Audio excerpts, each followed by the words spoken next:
Hello, my dear friends. Europe came closer to falling under Nazi control than most people ever realise, closer than the world was prepared to face. Borders collapsed in weeks, entire nations disappeared from the map, and for a moment, victory seemed almost within Hitler's reach. But hidden inside that momentum were fractures no one saw forming, decisions that quietly shifted the course of history, and moments when a single change could have altered everything. Tonight you will step into that fragile balance and witness how narrowly the continent escaped a future without freedom.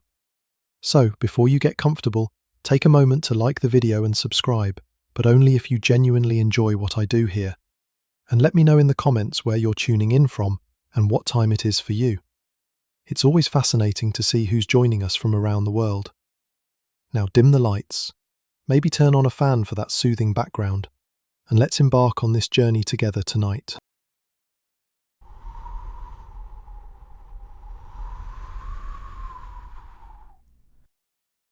If someone were to glance at Europe in the middle of 1941, the continent would appear transformed into something almost unrecognisable.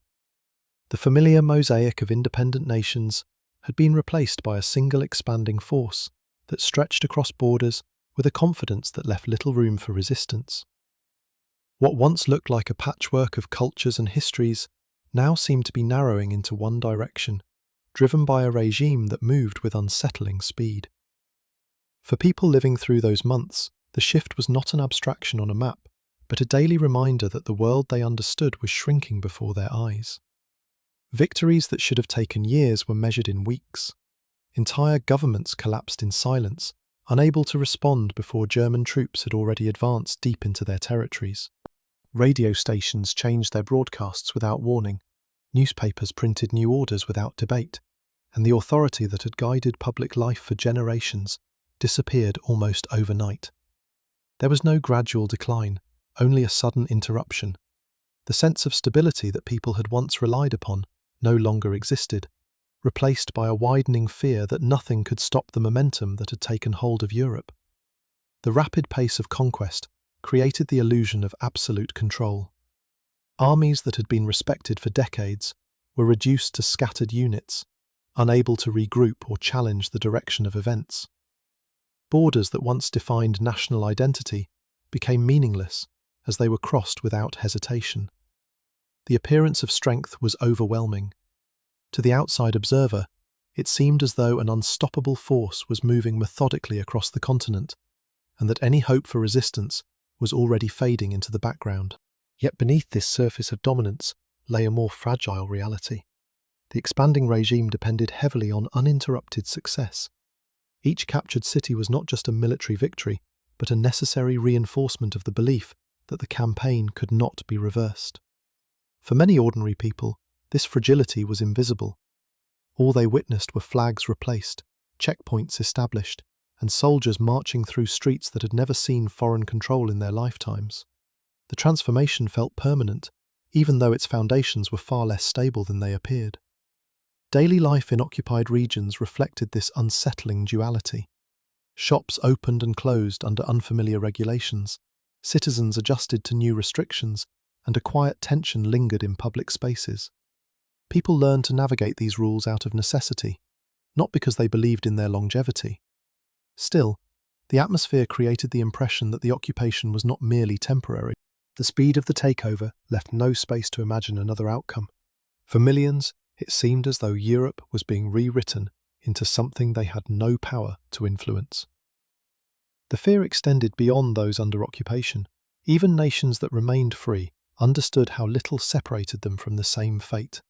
Newspapers outside the occupied zone described the advance with restrained alarm. Analysts spoke cautiously of geopolitical imbalance, but ordinary readers felt something more immediate, something more personal. They sensed that the boundaries that had always defined Europe were dissolving, and that the place they inhabited could disappear without warning. This quiet dread seeped into conversations, decisions, and hopes for the future. It is striking to consider how quickly collective certainty collapsed. Before 1941, many believed that Europe, with its long tradition of political institutions and military alliances, would withstand any single threat. That confidence evaporated almost instantly as one nation after another fell. The belief in stability had been so strong that its absence felt surreal. People were not prepared to interpret the speed of events, and so the advancing regime appeared larger than life, a force beyond analysis or challenge. What Europe nearly lost during these months was not only territory, but also a sense of continuity. Cultures that had survived countless conflicts suddenly seemed vulnerable. Cities that had endured centuries of history faced the possibility of being absorbed into a system that viewed them as mere administrative units. The transformation threatened far more than political boundaries. It threatened memory, identity, and the idea that nations could endure simply because they had always existed. Looking at those months from a distance, it becomes clear that the danger lay not only in military power, but in the psychological impact of swift triumph. The continent felt as though it was shifting underfoot, with no solid ground to stand on. The sense of inevitability was its own form of domination. Once people believed that nothing could interrupt the expansion, the possibility of recovery grew harder to imagine. For many, the question was no longer whether Europe would change, but whether anything familiar would remain when the advance finally stopped. The closeness of this transformation still unsettles the imagination. It reveals how quickly a world can narrow, and how, without warning, the structures believed to be permanent can begin to dissolve. Europe in 1941 was a continent suspended between what it had been and what it feared it might become, holding its breath while waiting for an uncertainty it could not describe. No one knew whether the borders, the governments, or the identities they lived within would survive the year. In these moments, Europe seemed to hover on the edge of losing everything it had built, with its fate drifting toward a single expanding force. This turning point set the stage for choices that would define the years ahead and determine whether resistance could form against the acceleration of conquest. And somewhere within this fragile balance lay the question of how such speed had been achieved, a question that would lead directly into the strategy that made early victories possible. The idea of rapid assault did not emerge as a sudden innovation, but as a method refined through observation, calculation, and the recognition that Europe's traditional armies were unprepared for a style of warfare that moved without pause. The Blitzkrieg strategy relied on momentum as much as weaponry, using speed to dismantle the structures that opposing nations believed would protect them. Instead of slow advances and entrenched lines, the tactic aimed to reach deep into the enemy's territory before defences could form. The purpose was not only to win battles, but to overwhelm decision-making itself, leaving governments paralysed before they understood what had happened. Armoured divisions formed the backbone of this approach. Tanks did not move like isolated machines, but as coordinated waves, supported by aircraft that targeted communication centres, supply routes, and anything that could delay the rapid advance. Roads filled with mechanised columns that covered distances once thought impossible within a single day. Behind them, infantry units advanced swiftly to secure captured towns and prevent the enemy from regrouping. Each step was designed to remove the possibility of resistance by denying time the resource armies had always relied upon. Nations that faced this strategy for the first time were unprepared, not because of weakness, but because their assumptions belonged to an earlier era. They expected long battles, gradual pushes, and a pace that allowed diplomacy or retreat. Instead, lines collapsed before commanders could adapt. Borders that had been guarded for generations were crossed before units had time to mobilize. Entire regions fell in silence as communication networks were severed and leadership structures were struck at their core. The impression created by this method was not only that defeat was near, but that counteraction was unthinkable. The psychological impact was as significant as the military results. Populations watched roads fill with unfamiliar uniforms moving with precision, while aircraft drew paths overhead that signalled control of the skies. Rumours spread quickly, filling the gaps where information failed to reach. In some places, fear travelled ahead of the armoured columns, prompting evacuations even before fighting began. The speed of events fostered a sense of inevitability that destabilised not only armies, but civilian morale. The idea that resistance might succeed began to fade long before strategic positions were lost. The early campaigns revealed how devastating the method could be when executed without interruption. Poland fell under the weight of combined arms that struck faster than its defences could reposition. France, despite its long military tradition, was caught in the same pattern as its lines were bypassed and its strongpoints left irrelevant. The Netherlands and Belgium experienced similar collapses, their territories overtaken, while their governments attempted to coordinate responses that were already too late. Each success fed the belief that the approach was flawless, that speed alone could reshape Europe. Transportation networks played a crucial role in maintaining the momentum.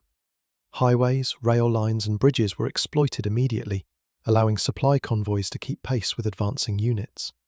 Fuel, ammunition, and reinforcements arrived before shortages could occur. This seamless movement gave the impression of an organism expanding across terrain, its limbs extending further with each coordinated thrust. The effectiveness of this system forced other nations to confront their own logistical limitations, revealing gaps that had been hidden during peacetime. Yet behind the appearance of perfect coordination lay risks that were difficult to detect from the outside. The strategy depended heavily on continuous progress. Any disruption, whether from weather, terrain, or unexpected resistance, threatened to break the chain of movement that made the tactic so effective. Still, during the early months of the war, these weaknesses remained concealed under the weight of rapid victories. Observers in distant capitals saw only the results, not the vulnerabilities. To them, the advance looked absolute, a method capable of sweeping aside any obstacle. The fear generated by the Blitzkrieg was amplified by its unpredictability. Nations could not determine where the next strike would land or how quickly it would expand. Traditional defensive lines became irrelevant as tanks maneuvered around fortifications rather than confronting them. Communications intended to coordinate troop movements were disrupted by targeted attacks, leaving units isolated and unable to adapt. The collapse of entire front lines seemed to occur all at once, though in reality it resulted from carefully timed operations designed to appear simultaneous. The tactic reshaped the early war by demonstrating that military power was no longer defined solely by numbers or fortifications. Speed, coordination, and the ability to disrupt decision-making proved just as decisive as firepower. Leaders across Europe were forced to reconsider their strategies, realizing that the assumptions that had guided previous conflicts no longer applied. The Blitzkrieg did more than conquer territory. It rewrote the expectations of warfare and exposed the vulnerability of systems that relied on slow mobilization. Looking back, the method's success lay partly in the shock it created. Nations believed they had time, and when that time vanished, their structures dissolved with it. The suddenness of defeat left deep impressions on those who lived through it, shaping their understanding of how fragile their defences truly were. The memory of armoured columns advancing before sunrise became a symbol of how swiftly an entire world could shift, leaving behind the certainty that had once felt immovable. The strategy's early triumphs revealed how vulnerable Europe's defences had become in the face of rapid, coordinated assault. This realization opened the door to even larger questions about the direction the conflict would take as resistance attempts formed. And in the shadows of these shifting expectations, another collapse awaited that would redefine the scale of the danger facing the continent. France had long been regarded as a cornerstone of European strength, a nation whose military tradition, defensive planning, and symbolic weight suggested endurance against any threat. Its generals prepared for a conflict defined by slow advances and entrenched positions, believing that time and fortification would hold the line, as they had in the past.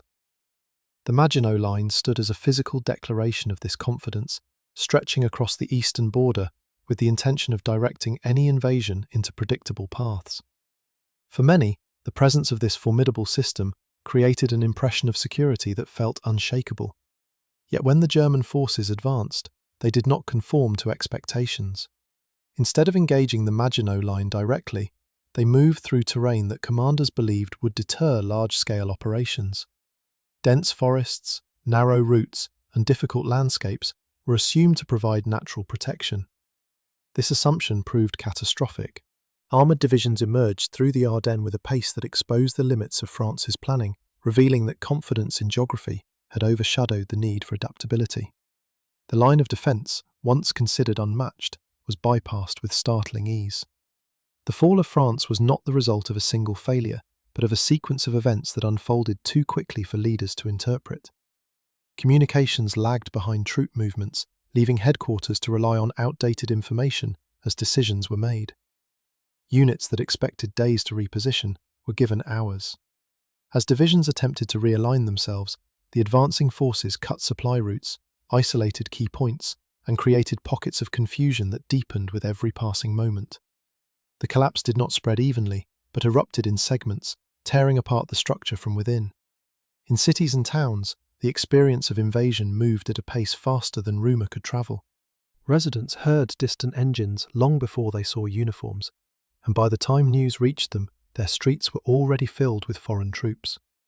The retreat of French forces added to the sense of unravelling, as civilians witnessed familiar soldiers withdrawing faster than explanations could be offered. The loss of certainty deepened the shock. What had been described as a secure defensive position seemed to dissolve into scattered efforts to regroup. Paris, a symbol of cultural identity and national pride, felt the weight of this rapid disintegration. Government officials struggled to direct responses while watching their lines of communication fragment. The speed of events left them with few options, forcing decisions shaped more by urgency than strategy. When German troops approached the capital, the city did not face the prolonged resistance many had expected. Instead, the fall occurred with a quietness that reflected not surrender of spirit, but the collapse of a defensive structure that had been overwhelmed long before enemy forces reached its gates. The emotional impact of these weeks was profound. Citizens who believed their nation held an unshakable position within Europe found themselves confronting a reality that contradicted decades of confidence. The difference between expectation and outcome created a sense of disbelief that spread across the country. France had prepared for a war it understood, not the one that arrived. This misalignment revealed how deeply military planning depended on assumptions formed by previous conflicts, assumptions that no longer applied. The shock extended far beyond France's borders.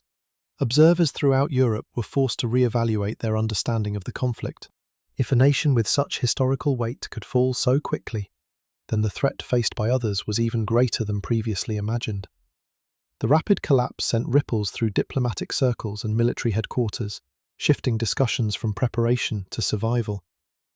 Nations that once considered themselves secure were compelled to measure their vulnerabilities with new urgency. Behind the outward collapse, smaller moments illustrated the scale of disruption. Command posts abandoned under pressure left behind maps, documents, and half-formed plans. Bridges once used for transport became choke points as both civilians and soldiers attempted to escape advancing units. Roads that symbolized national connectivity became paths of retreat. Every element of daily life was touched by the suddenness of change, creating an impression that the nation had been overtaken not only physically, but psychologically. The German advance did not pause to exploit symbolic victories. Its focus remained on maintaining momentum, preventing any possibility of regrouping. Each breakthrough deepened the sense that resistance could not hold. The rapid occupation of key territories left the country without time to interpret events, let alone organize a structured defense. The very speed that had defined earlier campaigns across Europe now demonstrated its most dramatic effect as a major power crumbled under its pressure. Looking back, the collapse of France stands as one of the starkest examples of how quickly a nation's understanding of its own strength can be dismantled. It reveals how confidence built on outdated assumptions can create vulnerabilities more damaging than external threats. The fall was not merely the loss of territory, but the shattering of a belief that tradition, preparation, and historical prestige could protect a nation against a rapidly evolving method of warfare. France's defences had come apart under a force that advanced faster than any system could adapt, leaving the nation exposed in stunned silence. This collapse redirected the attention of every European leader as they confronted the widening scale of the threat. A deeper question lingered over the continent, hinting at what might have unfolded if another crucial nation had chosen a different fate during those same months. The fall of France created a silence across the continent that felt heavier than any battlefield outcome. With one of Europe's strongest nations overwhelmed, the strategic balance tilted sharply, leaving the island nation across the Channel as the last major barrier against a tide that had already swept through much of the mainland. Germany anticipated that the shock alone would fracture British resolve, imagining that political pressure and fear of isolation would encourage concession without the need for a direct assault. This expectation grew out of the belief that no nation would willingly stand alone against a force that had already proven its ability to dismantle established powers in weeks.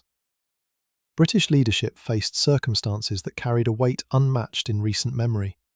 The collapse of allies, the loss of equipment on foreign shores, and the increasing isolation created an atmosphere in which retreat or compromise might have appeared reasonable.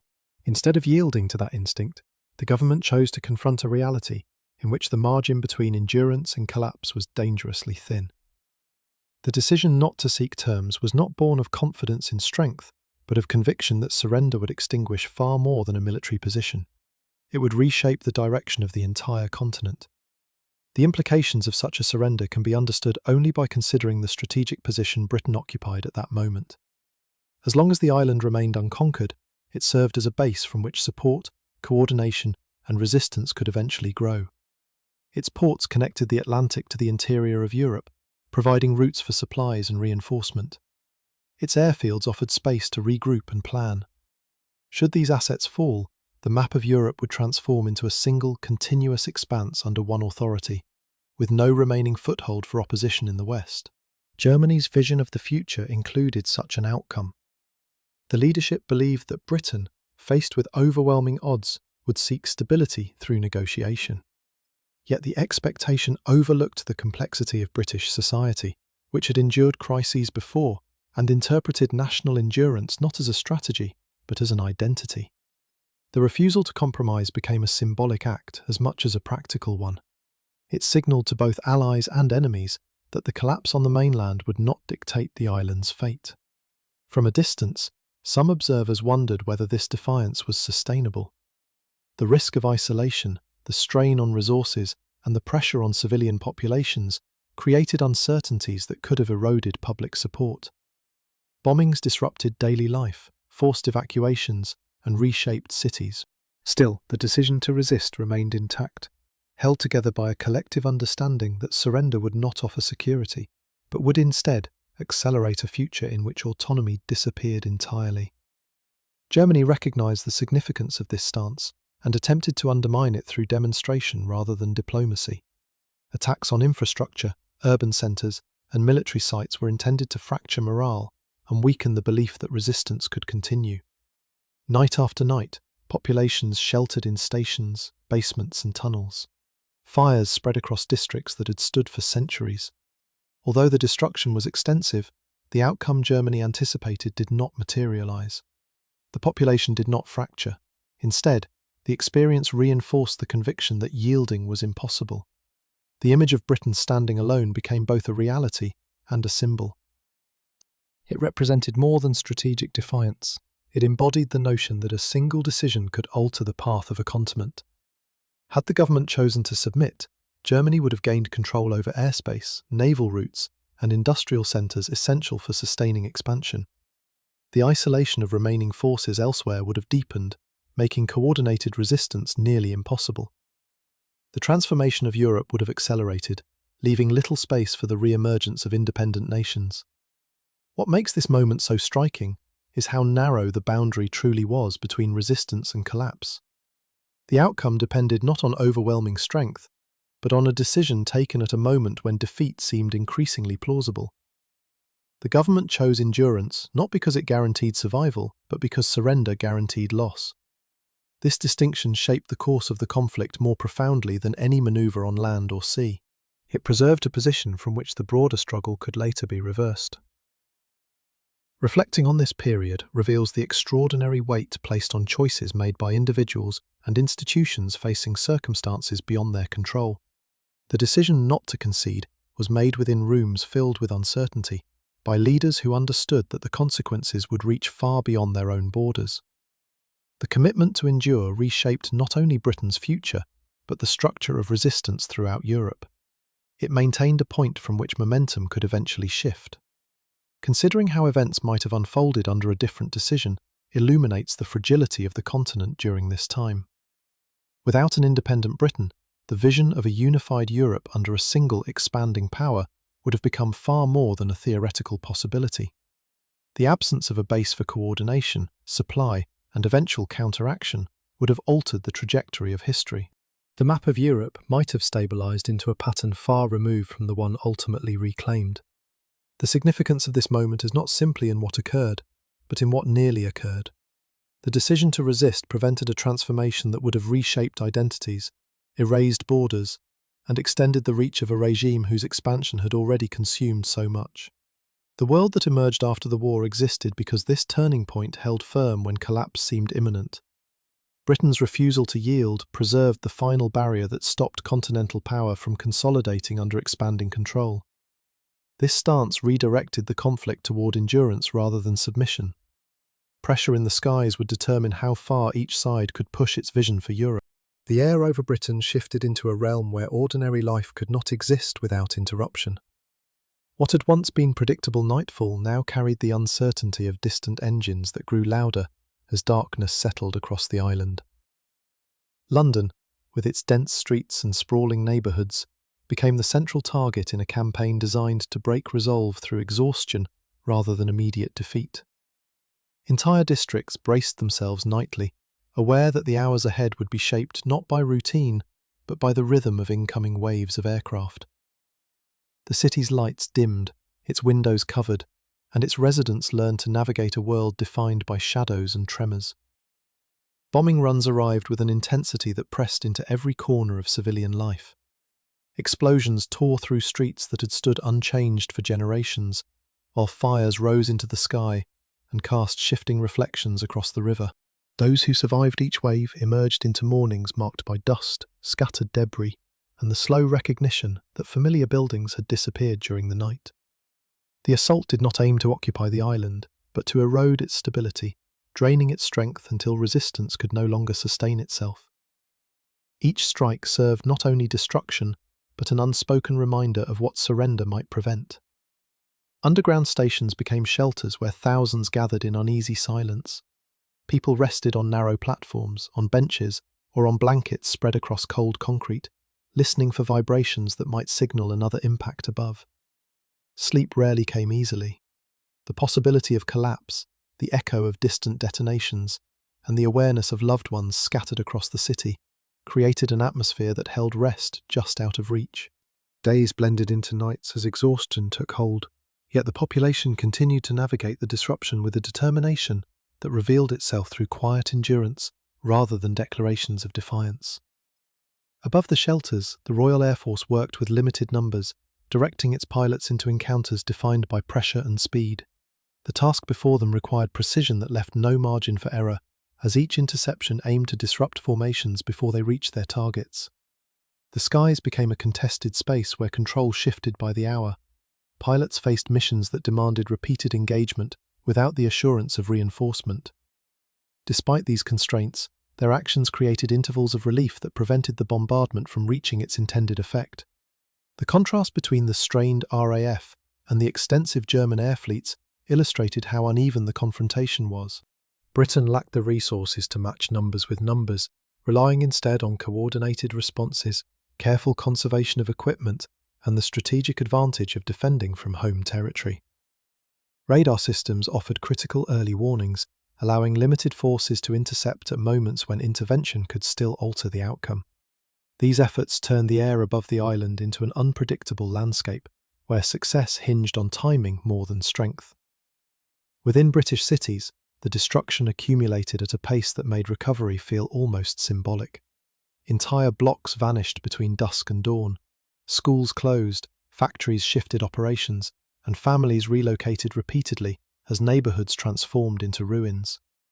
Transportation networks struggled under the weight of debris and damaged infrastructure, yet daily routines were attempted to continue. Workers returned to damaged workplaces, markets reopened, and children walked past craters on their way to classrooms relocated into basements or temporary structures. Life adjusted, not because conditions improved, but because the absence of routine felt even more destabilizing. The German objective extended beyond physical damage. The intention was to fracture civilian morale, creating a population too weary to sustain prolonged conflict. Reports from targeted districts described nights without rest, illnesses exacerbated by stress, and psychological fatigue that settled into communities already burdened by rationing and uncertainty. Despite this, civilians adapted in ways that confounded expectations. Families shared resources with neighbours, volunteers helped clear rubble, and communities reorganised to support one another through the disruption. These responses did not eliminate hardship, but created a foundation that helped the island withstand sustained pressure. In rural areas and smaller towns, the experience differed, but remained shaped by the same overarching threat. Aircraft passed overhead en route to major cities, creating a sense of unease that stretched far beyond urban centres.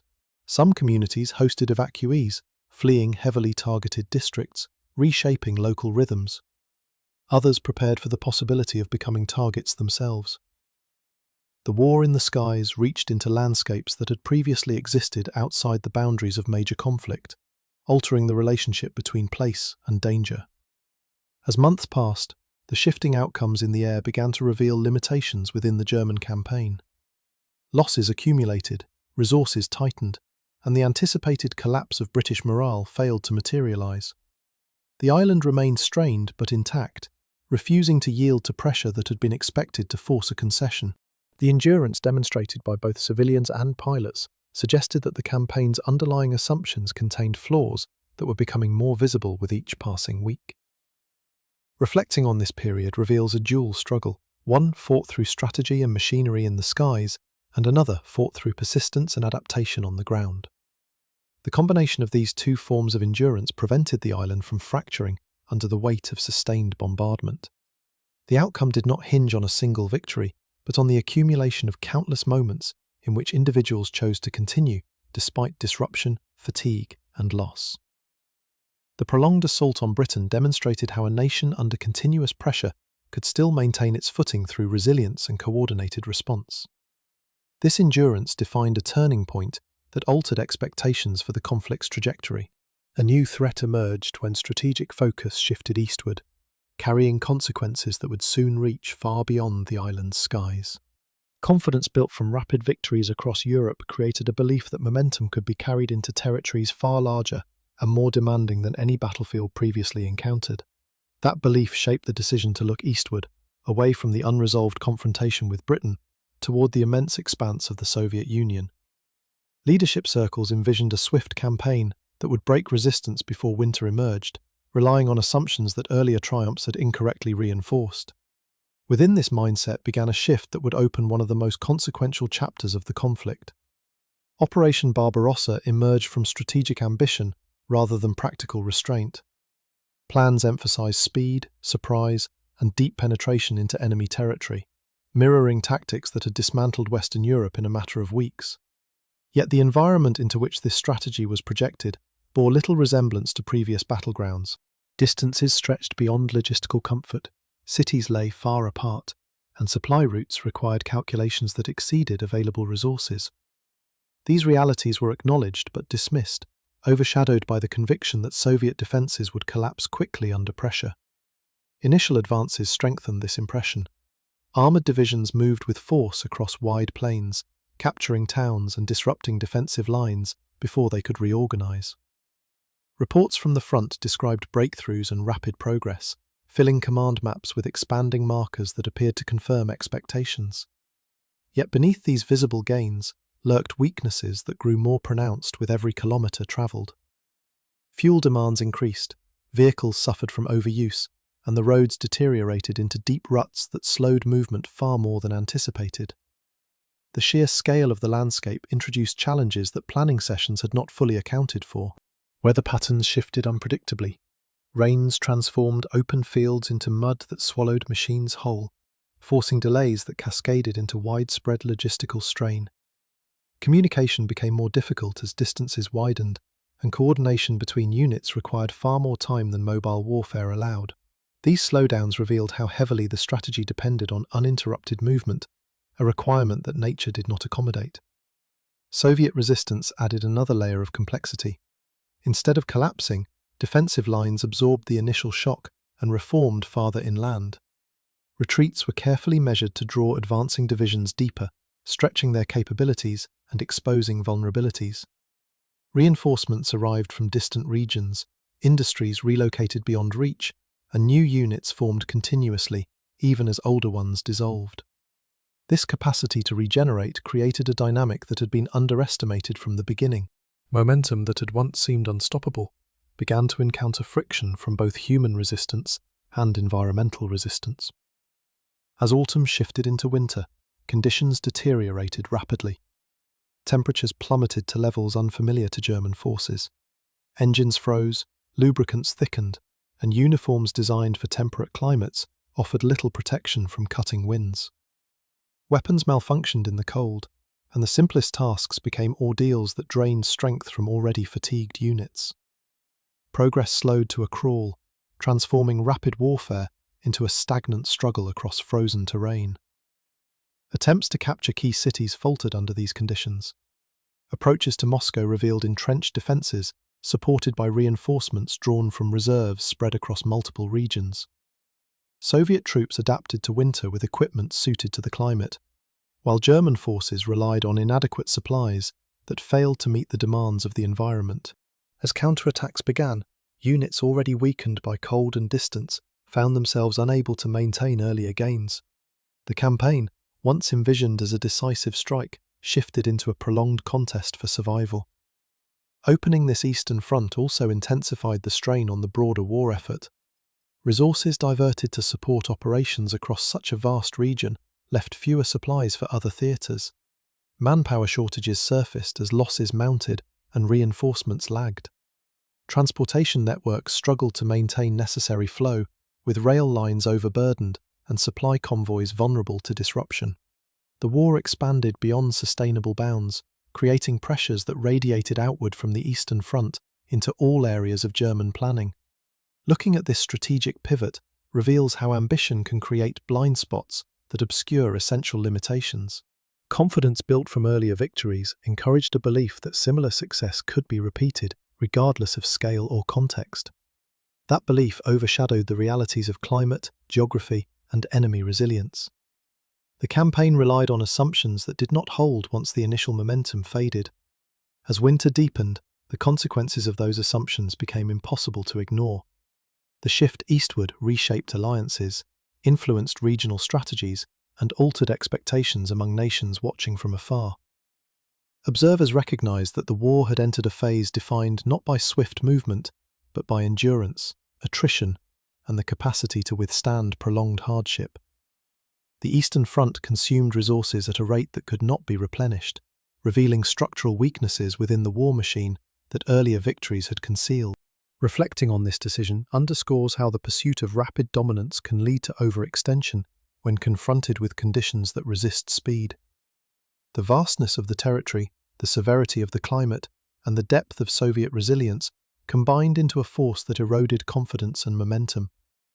What had begun as an attempt to secure control over the continent evolved into an entanglement that drained strength from every corner of the conflict. Operation Barbarossa stands as a turning point, not because of its early advances, but because of how completely it reshaped the balance of power. It exposed flaws in strategy, weakened logistical foundations, and created a second front that could not be sustained alongside other commitments. The decision to bypass Britain and strike eastward set in motion consequences that would unfold for years, altering the war's direction long before the outcomes became clear. Redirecting military focus toward the Soviet Union revealed deep strategic vulnerabilities that earlier triumphs had hidden from view. This expansion transformed momentum into strain, steadily eroding the foundations of the broader campaign. Rising pressure around Moscow would soon expose how severely the shift eastward had compromised the path to dominance. Expectations surrounding the approach to Moscow rested on the belief that one final push would bring the Eastern campaign to completion before winter could impose its constraints. Command planners viewed the capture of the Soviet capital not only as a military objective, but as a symbolic conclusion that would signal the collapse of resistance across the entire region. Distances had already stretched supply lines to breaking, yet momentum from earlier advances convinced leadership that the last phase could be accomplished with the forces already committed. This confidence ignored the accumulating signs of strain that had begun to affect every division moving toward the city. As troops advanced, conditions shifted in ways that no timetable had accounted for.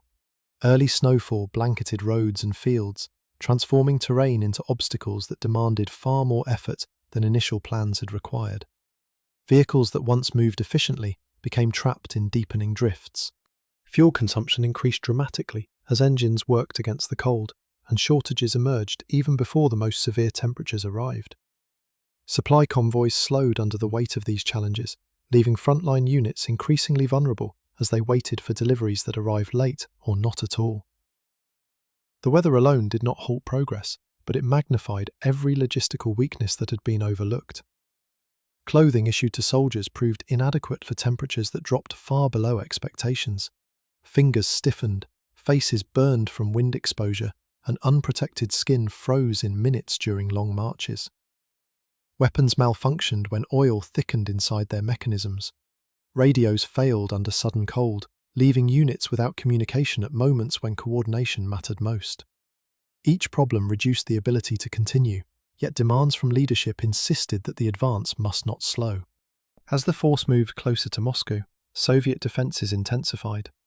Reinforcements arriving from distant regions strengthened lines that had seemed weakened only weeks earlier.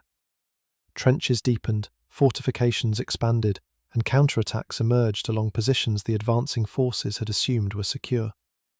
The determination of defenders grew with each passing day, fueled by the knowledge that the capital represented more than a strategic location. For the German units, this shift meant encountering organised resistance at a time when their own capacity had diminished. The strain on the advancing army became visible across the landscape. Soldiers marched through snow that reached their knees, carrying equipment that grew heavier with moisture and ice. Horses collapsed under loads they could no longer bear, leaving supply wagons abandoned along the roadside.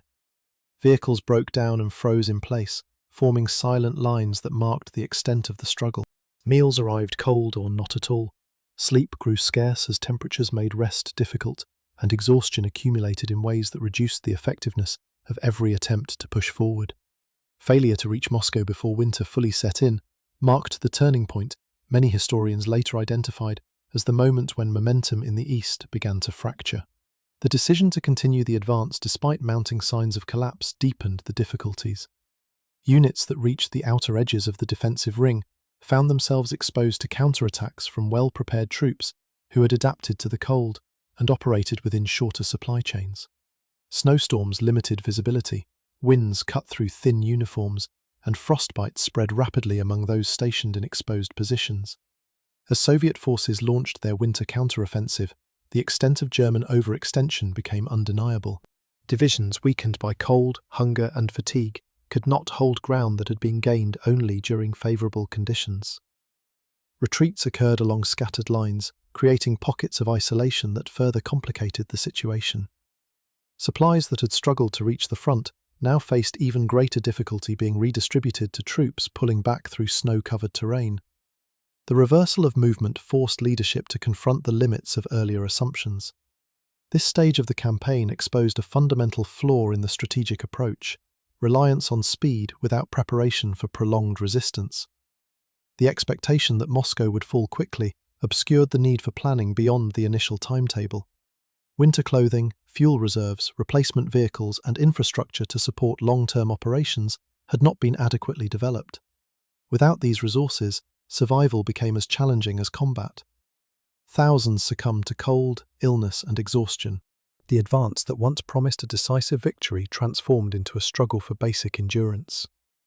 Looking back at the events surrounding the failed attempt to seize Moscow reveals how interconnected factors contributed to the disaster.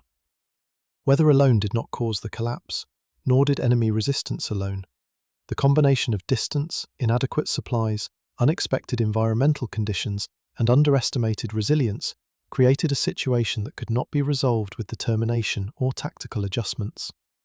Each setback deepened the next, forming a sequence that steadily dismantled the possibility of reaching the capital before winter's full arrival. The psychological impact of this failure resonated throughout the German command structure.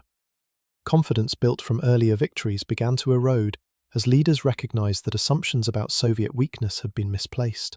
Troops who had once believed in rapid triumph now faced prolonged hardship, with no clear indication of when relief might come. The realization that the war in the East would demand far more time, resources, and endurance than originally envisioned reshaped the broader strategic outlook. This moment stands as one of the clearest turning points of the entire conflict. It revealed that even an army accustomed to swift conquest could falter when confronted with conditions it had not prepared for. It demonstrated that the Soviet Union possessed reserves of strength far deeper than expected, capable not only of absorbing damage, but of countering it. Most importantly, it marked the beginning of a shift in momentum that would slowly, steadily undermine the broader war effort. Failure at the gates of Moscow exposed the true limits of an advance built on speed rather than preparation. This confrontation forced recognition that the Eastern campaign would stretch far beyond its intended scope. Intensifying pressure soon emerged from another direction, where the pursuit of vital resources would draw forces into terrain that carried dangers of its own. Ambition in the Eastern campaign evolved as the months progressed, shifting from the pursuit of rapid territorial gain toward a deeper focus on the resources needed to sustain a long war. Among these resources, oil held a singular place. German fuel reserves had already begun to strain under the demands of mechanized warfare, and leadership recognized that controlling the Caucasus region could offer a solution capable of extending the conflict far beyond existing limits. This calculation drove the advance southward, toward terrain marked by mountains, rivers, and industrial sites that held the key to the next phase of the struggle. The plan to seize the oil fields required reorganizing existing forces, diverting units already stretched thin, and navigating geography unlike anything encountered in earlier campaigns.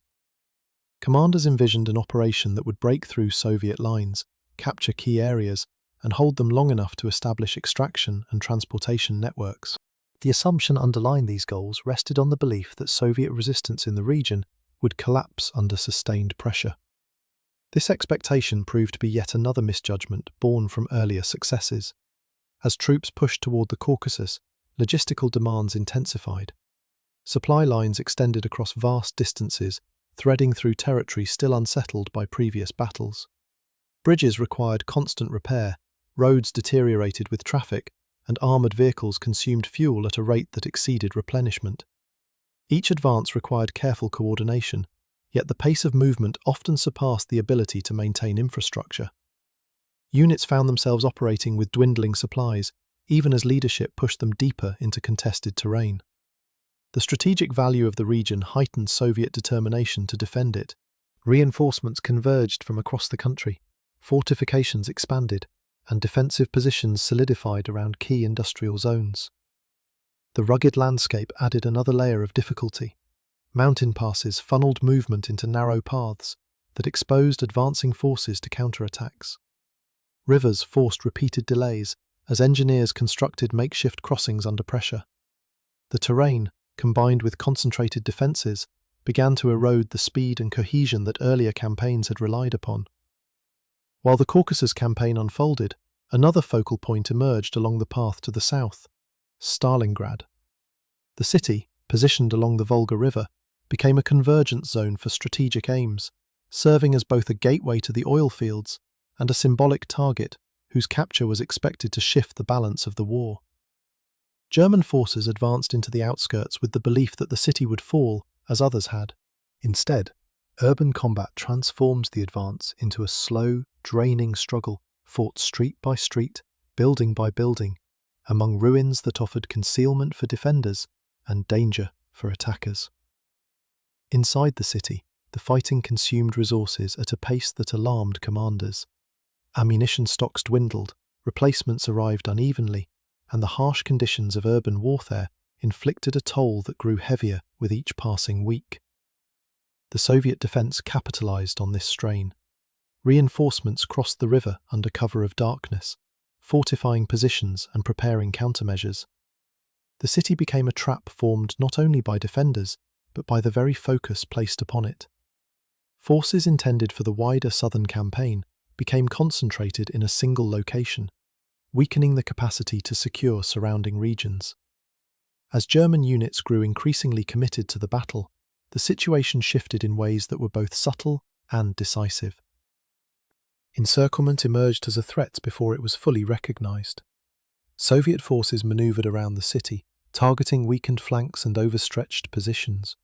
When the encirclement closed, entire divisions found themselves cut off from supplies, reinforcements, and escape routes. The winter that followed intensified the crisis, freezing equipment, immobilizing vehicles, and inflicting severe hardship on troops who had not been equipped for the conditions. The collapse inside Stalingrad reverberated far beyond the city's boundaries. It signaled not only the failure of the southern advance, but also the collapse of the broader strategic vision tied to securing oil reserves. Without access to those resources, Germany faced the reality that sustaining a long war would require capabilities it no longer possessed. Armies across the front felt the impact as fuel shortages deepened, mobility decreased, and the ability to respond to Soviet offensives diminished. The Caucasus campaign, once intended to secure the foundation of continued conflict, instead revealed the limits of ambition stretched too far. Reflecting on this phase of the war reveals how interconnected decisions shaped the eventual outcomes. The drive southward consumed resources needed elsewhere, weakened defensive lines, and created openings that the Soviet Union exploited with increasing effectiveness. The belief that the region could be secured through determination alone obscured the complexity of both geography and enemy resilience. What began as a quest for strategic stability transformed into a chain of events that accelerated the decline of German capabilities. The importance of this moment lies not only in the loss of potential resources, but in how the pursuit of them exposed vulnerabilities that had remained hidden. Ambition collided with the realities of terrain, weather, and adversary strength, revealing a structure no longer supported by the momentum that had driven earlier victories. The collapse in the south marked the beginning of a reversal that would expand steadily across the entire Eastern Front. This turning point demonstrated how quickly strategic advantage can dissolve when overstretched. It reminded observers that resources alone cannot guarantee success when logistics, terrain, and opposition combine into barriers that cannot be overcome through force of will. The vision of capturing oil fields that might sustain the war for years instead produced a crisis that hastened the unraveling of the broader campaign. Failure to secure the southern objectives revealed how deeply strained the eastern campaign had become beneath the surface of early advances. This collapse marked a decisive shift in momentum, as supply shortages and overextension weakened positions across the front. Mounting pressure from additional theatres would soon expose further vulnerabilities that Germany could no longer disguise. Italy's early participation in the conflict rested on ambitious aims that far exceeded its military capacity, and these ambitions soon created difficulties that extended well beyond its own borders. Mussolini sought swift victories in North Africa and the Balkans to strengthen his status and expand influence. Yet the operations unfolded in ways that revealed structural weaknesses in equipment, training, logistics, and planning. Instead of achieving quick success, the campaigns drew in resources and attention from Germany at a time when every division and shipment of supplies already carried significant weight. This shift in responsibility altered the broader strategic balance in ways that became increasingly visible as the war progressed. In North Africa, Italian forces faced conditions that demanded stronger coordination and adaptability than they possessed. Desert terrain strained vehicles, disrupted communication, and exposed inadequacies in motorization. When initial advances stalled and then reversed, Germany intervened to stabilize the region, sending units that were originally intended for operations elsewhere. The Afrika Korps achieved notable tactical success, but its presence deepened the logistical burden placed on supply networks already stretched across continents. Fuel, spare parts, and reinforcements flowed into a theatre that had not been central to early German planning, creating long-term consequences. The challenges in the Balkans unfolded along a similar path. Italy's attempt to assert control over Greece encountered stronger resistance than anticipated. Mountainous terrain, shifting weather, and the determination of defenders turned the campaign into a prolonged struggle. When Italian forces faltered, Germany again redirected troops to prevent the situation from collapsing entirely. The intervention achieved rapid results, but the cost extended beyond the immediate effort. Valuable weeks were lost, and units originally allocated for the Eastern campaign were delayed at a critical moment when timing mattered more than ever. These diversions accumulated into a strain that affected decision-making across the entire German command structure.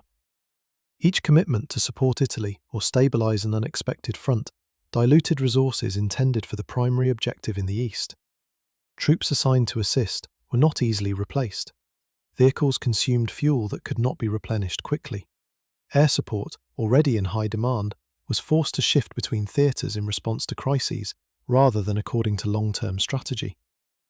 The compounding effect of these obligations created an imbalance between ambition and capability. Germany's smaller partners faced similar limitations. Nations aligned with the Axis often lacked industrial bases capable of sustaining prolonged conflict. Their armies, though motivated, suffered from shortages of modern equipment. Training structures varied widely, and logistical networks were inconsistent. When they participated in operations on the Eastern Front, their performance reflected these structural challenges. Units struggled under harsh conditions, leaving gaps in defensive lines and requiring German forces to compensate for weaknesses that could not be resolved quickly. The interconnected nature of these alliances meant that German leadership could not operate with complete independence. Each setback experienced by a partner demanded action to prevent collapse that would weaken the front. These interventions drained manpower and equipment that Germany struggled to replace as the war expanded. Over time, the cumulative burden of supporting weaker allies became a defining factor in the gradual erosion of operational strength. In Italy's case, military shortcomings were exacerbated by political priorities that often conflicted with strategic necessities. Decisions aimed at prestige or territorial claims sometimes overshadowed the need for coherent planning. Germany found itself repeatedly addressing crises born from these choices. Each intervention deepened the sense that the alliance, rather than strengthening the Axis position, had created new vulnerabilities that required continuous management. The strain carried into the Eastern Campaign, where coordinated action among Axis partners frequently proved difficult. Differences in equipment standards complicated supply distribution. Communication between command structures lacked consistency. Reinforcements were uneven in both timing and reliability. When Soviet counteroffensives intensified, these disparities became increasingly evident. German units on the front lines absorbed the heaviest blows, while Allied divisions struggled to maintain cohesion under pressure.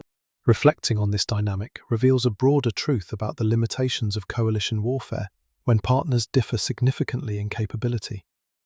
Germany envisioned an alliance that could distribute responsibility across multiple fronts, yet the reality reversed that expectation. Instead of reducing the burden, the alliance expanded it by requiring continuous support, intervention, and reallocation of resources.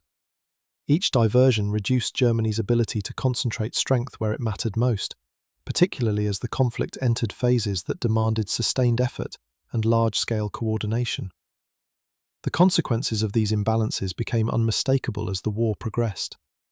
The commitment of forces to North Africa, the Balkans, and other regions weakened the strategic position on the Eastern Front at key moments. Delays influenced the timing of major operations. Supply demands exceeded capacity. The imbalance between aspiration and available power widened. Germany attempted to maintain a global reach without the industrial or logistical foundation to sustain it indefinitely. The role of Allied weakness in shaping the overall trajectory of the war cannot be understated. Every crisis in a secondary theatre created ripple effects that touched other fronts. Germany found itself reacting to events rather than dictating them. This shift from initiative to response marked a subtle but decisive change that would continue to influence outcomes across Europe. Allied shortcomings forced continuous diversions that steadily weakened the foundation of German strategy. These interventions eroded timing, resources, and momentum that could not be restored once lost. Pressure from another emerging power would soon deepen this imbalance, reshaping the conflict in ways that Germany could no longer control. Entry of the United States into the conflict altered the structure of the war in a way no previous developments had achieved. Before this turning point, Germany had operated under the assumption that European powers, weakened by years of fighting and limited by industrial constraints, could be overwhelmed individually or contained through force of pressure.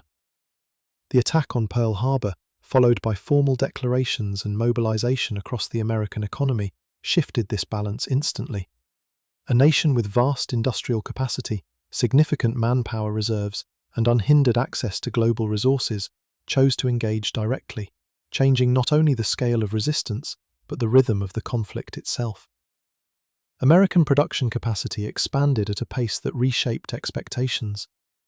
Factories that once produced civilian goods redirected output toward aircraft, armoured vehicles, ships, ammunition, and essential wartime supplies. This transformation occurred with speed and coordination that reflected the country's ability to harness its industrial base with minimal disruption. The result was an unprecedented volume of equipment flowing toward Allied nations that had struggled to match German output. Britain received aircraft, food shipments, and weapons that eased shortages caused by years of bombardment and blockade. The Soviet Union, facing immense pressure along the Eastern Front, gained trucks, locomotives, machinery, and nutritional supplies that strengthened its ability to sustain prolonged operations. These shipments influenced not only the material capabilities of the Allies, but their morale. Britain, isolated for much of the early conflict, gained confidence knowing that reliable assistance would continue. The Soviet Union, facing harsh conditions and heavy losses, used the incoming equipment to rebuild units and maintain momentum during crucial phases of the war. American logistical networks provided the stability needed to support continuous offensives, something the Axis powers increasingly struggled to achieve as their own supply chains contracted under pressure. The combined effect of American industrial output and military mobilization extended beyond simple numbers. Convoys crossing the Atlantic became lifelines that connected Allied strategy into a single, unified effort. Naval escorts protected these routes, while shipyards produced vessels faster than German submarines could destroy them. Radar, sonar, and improved coordination reduced the effectiveness of U-boats that once threatened to isolate Britain. German attempts to sever these supply networks gradually lost potency, eroding a strategic advantage that had previously caused significant disruption. American entry also influenced the air war. New aircraft, produced in large numbers and operated by both American and British crews, expanded the ability to strike industrial centres, transport hubs, and military facilities within German territory. The scale of bombing campaigns increased as airfields across Britain filled with squadrons prepared for sustained operations. Germany faced a level of pressure that demanded constant allocation of resources to defence, reducing capacity for offensive action elsewhere. On the ground, American forces required time to organise and deploy, yet their mere presence altered German strategic planning. Leadership in Berlin recognised that continued expansion or prolonged occupation of vast territories would become increasingly difficult once the United States committed large armies to the European theatre. Resources that might have supported operations on the Eastern Front or in the Mediterranean were now needed to prepare for future engagements involving American troops. The expectation of a two-front struggle against industrial giants reshaped calculations across the German high command. As the months progressed, American involvement deepened in scale and complexity. Training camps expanded, troop convoys assembled, and joint planning with Britain and other Allied nations intensified. The shift toward coordinated strategy marked a significant contrast with earlier phases of the war, when Germany often exploited the inability of its opponents to collaborate effectively. Once American participation solidified, the Allies gained the organizational depth needed to form long-term plans that aligned production, logistics, and military operations across continents. The economic impact of American entry extended further. Access to food, fuel, and raw materials stabilized Allied nations that had faced shortages during the early conflict. Factories received the components necessary to maintain continuous production. Armies received equipment at a pace that allowed them to replace losses rapidly and expand operations without the delays that had constrained them before. This stability contrasted sharply with Germany's situation, where attempts to sustain multiple fronts strained capacity and forced difficult decisions about allocation of resources. American technological development contributed additional advantages. Innovations in communication, radar, navigation, and engineering enhanced the effectiveness of joint operations. The integration of these technologies improved coordination across land, sea, and air, diminishing Germany's ability to exploit gaps between Allied forces. Each improvement narrowed the range of options available to German planners. Politically, American entry strengthened the resolve of Allied populations. Public support grew around the belief that victory was not only possible but inevitable if resources were managed effectively. This sentiment reduced the pressure on governments that had previously struggled to maintain morale. Germany, in contrast, confronted the reality that its adversaries now included nations with greater industrial potential and broader access to global trade networks. From a strategic perspective, the entry of the United States erased any possibility that Germany could isolate its opponents or force negotiated settlements through continued offensive action. The combined strength of Britain, the Soviet Union, and the United States created an alliance that surpassed Germany in manpower, production, and global reach. Each month of continued American involvement expanded this gap, further limiting German capacity to regain initiative. The broader implications of this development became increasingly evident as the conflict progressed. Every shipment, every new division, and every technological improvement widened the imbalance. For Germany, the challenge was no longer simply to win battles, but to sustain a war against an alliance that could replace its losses more rapidly and project force across multiple regions simultaneously. This transformation marked the beginning of a shift that Germany could not reverse. The arrival of American power reshaped the structure of the conflict by reinforcing Allied strength across oceans, skies, and continents. This transformation deepened the pressure on German strategy by removing any chance of isolating opponents or recovering lost momentum. Intensifying strain on supply networks in the East would soon reveal another critical point where German capacity began to fracture. Efforts to isolate the Soviet Union from Western support emerged as a central component of German strategy once the scale of the Eastern War became clear. Leadership understood that Soviet endurance depended not only on internal production, but also on the continuous flow of supplies entering through northern ports. Among these, Murmansk held a unique role. It remained ice-free throughout the year, enabling shipments to pass even during harsh winter months. Gaining control over this route would have weakened Soviet capacity at a critical stage and potentially altered the trajectory of the conflict. The convoys travelling through Arctic waters carried weapons, food, machinery, and raw materials needed to sustain operations deep within Soviet territory. Each voyage presented immense risk even without enemy interference. Waves rose higher than ship decks, temperatures froze machinery, and storms could scatter vessels across vast stretches of ocean. Yet these dangers did not deter the movement of supplies. Allied planning accepted the hardship, recognizing that the benefits outweighed the costs. For Germany, disrupting this route offered a chance to delay or prevent the arrival of essential materials that supported Soviet counter-offensives. German naval forces positioned along the northern coastline prepared for opportunities to intercept these convoys. Submarines patrolled designated sectors, scanning for silhouettes against the darkness of Arctic skies. Long-range aircraft attempted to identify formations and direct attacks. Surface vessels joined operations when conditions permitted. The goal was not simply to sink individual ships, but to create systemic disruption by forcing convoys to reroute, slow down, or halt entirely. Even temporary interference could weaken Soviet capacity during decisive moments along the Eastern Front. Despite these efforts, the convoys persisted. Their protection depended on escort vessels that fought continuously against submarine attacks. Destroyers, corvettes, and aircraft collaborated to form a defensive barrier around transport ships. Radar and sonar improved detection, limiting the effectiveness of ambush tactics once relied upon by German submarines. Communication systems allowed rapid coordination during emergencies, enabling escorts to respond quickly when torpedoes appeared on their instruments.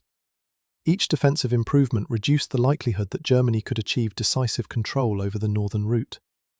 The persistence of the supply network reflected more than technological development. It demonstrated the determination of Allied leadership to maintain pressure on Germany from multiple directions. Britain, aware of the importance of sustaining Soviet resistance, committed ships even when losses mounted. The United States continued supplying equipment and vehicles crucial to supporting Soviet mobility across vast distances. The Soviet Union, for its part, expanded port facilities, repaired damaged infrastructure, and worked to move incoming materials inland before German aircraft could target them. Germany recognized the growing challenge and intensified its efforts. New submarine deployments targeted narrow stretches of water where convoys were forced to pass. Air units attempted to strike ships as they approached their destinations. Weather conditions often limited visibility, yet German crews adapted by relying on instruments and calculated assumptions. For brief periods, the pressure increased to levels that threatened the stability of the route. Convoys suffered losses that shook Allied confidence, and debates emerged over whether the risk was worth the reward. These moments, however, did not translate into strategic success. The northern route endured because it operated within a larger system of Allied coordination. When convoys faced heavy losses, escort groups were reinforced. When German submarines altered tactics, new countermeasures were developed. When the threat of aerial attack increased, additional fighter coverage was provided from northern airfields.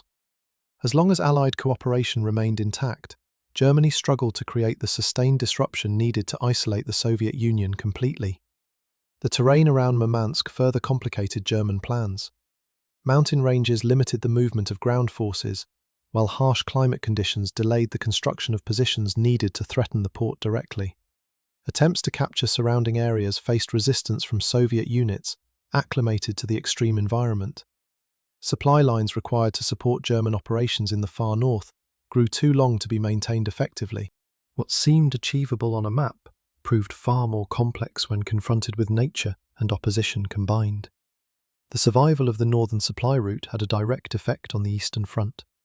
As Soviet forces prepared for counteroffensives during crucial phases of the war, materials arriving through Arctic convoys supported their mobility and firepower. Trucks transported supplies across thousands of kilometers. Aircraft assembled from imported components strengthened air defenses. Nutrition supplements alleviated shortages in cities under pressure. These contributions did not determine the outcome alone, yet they formed an essential layer that allowed the Soviet Union to maintain resilience during moments when domestic production faced strain. German inability to sever this lifeline revealed deeper limitations.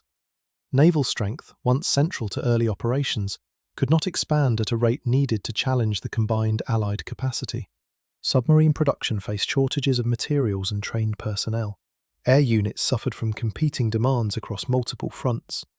Resources that might have strengthened the northern campaign were instead required to defend against bombing, support ground operations, or reinforce collapsing positions elsewhere. Evaluating the overall effort shows how close Germany came to achieving its objective without ultimately reaching it. Convoys endured heavy losses, and several missions bordered on catastrophe. Yet each wave of destruction was followed by renewed commitment. Shipyards produced replacements, escort strategies evolved, and morale remained grounded in the belief that these voyages contributed directly to the survival of millions. The Northern Sea became a symbol of endurance under extreme conditions. Germany's campaign to isolate the Soviet Union underscores the importance of logistics in determining the outcome of modern conflict. Battle on land could only be sustained when supported by supplies that moved across oceans and through ports. By failing to sever the Arctic route, Germany allowed the Soviet Union to maintain operational capacity during phases when disruption could have altered the broader tempo of the war. Efforts to cut the northern supply line demonstrated how fragile Soviet endurance might have become without external support. This struggle exposed the limits of German naval and aerial reach within a theatre shaped by climate, geography, and Allied cooperation. Shifting attention toward Britain once more would soon reveal another ambitious plan that Germany could not bring to completion. Planning for an invasion of Britain emerged during a period when German leadership believed momentum remained firmly in their favour. Victories across the continent had reinforced the perception that resistance could be broken through decisive action, and attention turned toward the final major power that continued to stand outside German control. Britain's island position introduced challenges that differed from earlier campaigns, yet German command assumed that with the right combination of aerial dominance, naval coordination, and amphibious planning, the operation could unfold in stages that would ultimately secure success. This assumption initiated a series of preparations that brought the concept closer to reality than many observers realized. The proposed invasion required coordination across air, land, and sea in ways that Germany had not previously attempted. Amphibious operations demand precise timing, specialized equipment, and secure supply routes. None of these elements existed in the numbers required, yet the planning process moved forward based on the belief that Britain's defences could be suppressed before these deficiencies became critical. The central premise relied on establishing control of the skies. Without this advantage, transport vessels would be vulnerable, landing operations would falter, and reinforcements could not be moved quickly enough to secure beachheads. Operation Sea Lion focused primarily on the southern coast of Britain, where beaches provided potential landing zones. German intelligence evaluated terrain, tides, and fortifications. Maps highlighted coastal towns, cliffs, and segments of shoreline that could support landings under favourable conditions. Engineers studied the feasibility of converting river barges into transport vessels, while military planners outlined the structure of initial assault waves. The operations framework depended heavily on suppressing British air defences and limiting naval response during the crucial first days. The Luftwaffe's role in this plan expanded rapidly. Air superiority was viewed not only as a requirement, but as the determining factor in whether the invasion could proceed at all.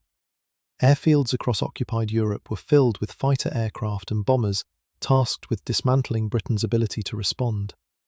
Bombing campaigns targeted radar stations, aircraft factories, and urban centres to weaken infrastructure and morale. The expectation was that sustained pressure would force British defences into collapse, or reduce their effectiveness to a level where the invasion could commence with manageable risk. Britain, however, possessed advantages that Germany underestimated. Radar systems, although targeted repeatedly, continued functioning at key moments. Aircraft production maintained a pace that allowed losses to be replaced. Pilots, though strained by continuous sorties, adapted quickly to changing conditions. The coordination between ground controllers and fighter squadrons improved throughout the conflict, turning the air war into a prolonged struggle that demanded greater resources than Germany had anticipated. Each week of resistance deepened the difficulty of achieving the air dominance required for Operation Sea Lion. German naval strength created another barrier. Surface fleets had suffered losses during earlier campaigns, limiting their ability to challenge the Royal Navy in open waters. Submarines posed a threat to shipping, but were not suited to protecting invasion transports.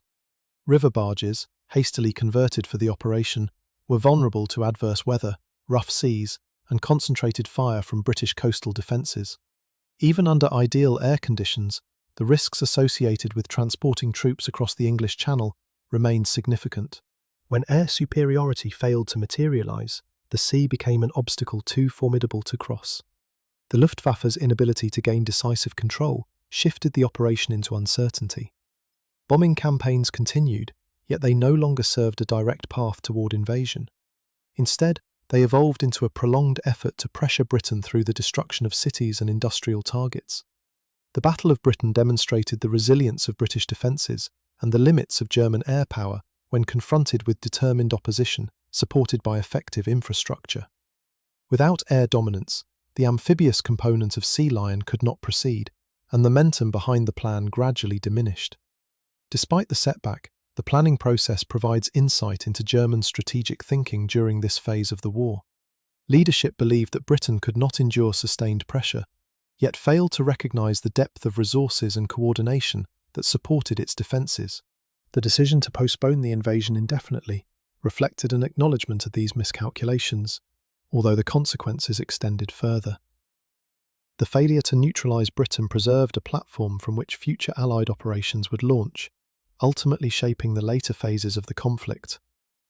The unrealised invasion stands as an example of how ambition collided with the structural limits of German capabilities. While victories on the continent created confidence, the demands of amphibious warfare exceeded the experience and equipment available. Relying on air power to compensate for naval weakness proved insufficient once British resistance adapted. The distance between planning and execution revealed gaps that could not be resolved through determination alone. Observing this development in hindsight highlights how critical this moment became. If air superiority had been achieved, the operation might have progressed into its initial stages, shifting the balance of the war dramatically. Instead, the inability to gain control of the skies preserved Britain's capacity to resist, organise, and later support large-scale operations that would contribute directly to Germany's decline. Operation Sea Lion remained a theoretical threat rather than an executed campaign, illustrating the difference between strategic vision and operational feasibility. The decision to postpone, then abandon the invasion, left Germany with a lingering awareness that a major opportunity had passed without resolution. Britain remained a fully active participant in the war, supported by external allies and protected by geography that Germany could no longer challenge effectively. This failure forced German leadership to redirect attention elsewhere, seeking gains that might compensate for the loss of momentum in the West. Postponement of the invasion revealed how strongly British defences had endured and how sharply German expectations diverged from reality. This outcome marked a shift that kept Britain active as a base for expanding Allied operations. Strain from another rising force within occupied territories would soon introduce pressure that Germany could not easily contain. Resistance movements developed gradually across occupied Europe, beginning as scattered acts of defiance before evolving into structured networks capable of influencing military outcomes. These groups emerged in regions where German control appeared firm on the surface, yet discontent circulated quietly among civilians, former soldiers, students, and local officials. France, Norway, and Yugoslavia became notable centres of activity, each shaped by geography, culture, and political circumstances that encouraged organised opposition. What began as isolated efforts soon formed a web of actions that reached deep into the German administrative structure and disrupted the stability that occupation forces attempted to maintain. The resistance's strength did not depend on large armies or heavy equipment. Instead, it grew from mobility, adaptability, and the ability to strike at vulnerable points. Rail lines became frequent targets because they served as essential arteries linking German supply networks across vast territories. Sabotage efforts delayed troop movements, damaged locomotives, and forced repairs that consumed resources Germany could not spare. Bridges collapsed under carefully placed explosives. Communication lines were severed repeatedly, requiring constant attention from German units already stretched thin across multiple fronts. In many regions, resistance fighters relied on intimate knowledge of forests, mountains, or narrow urban streets to evade capture. The terrain became an ally, providing concealment and escape routes. Local populations contributed food, shelter, and information, enabling these groups to operate where German patrols struggled to maintain consistent control. The occupation forces responded with increased security measures, yet every escalation required manpower that might otherwise have supported frontline operations. Assassinations of German officers represented another method of resistance. These actions forced the occupying administration to divert personnel toward protection duties, reducing the number of troops available for other tasks. Even when the assassinations did not change the broader strategic situation, they created psychological strain.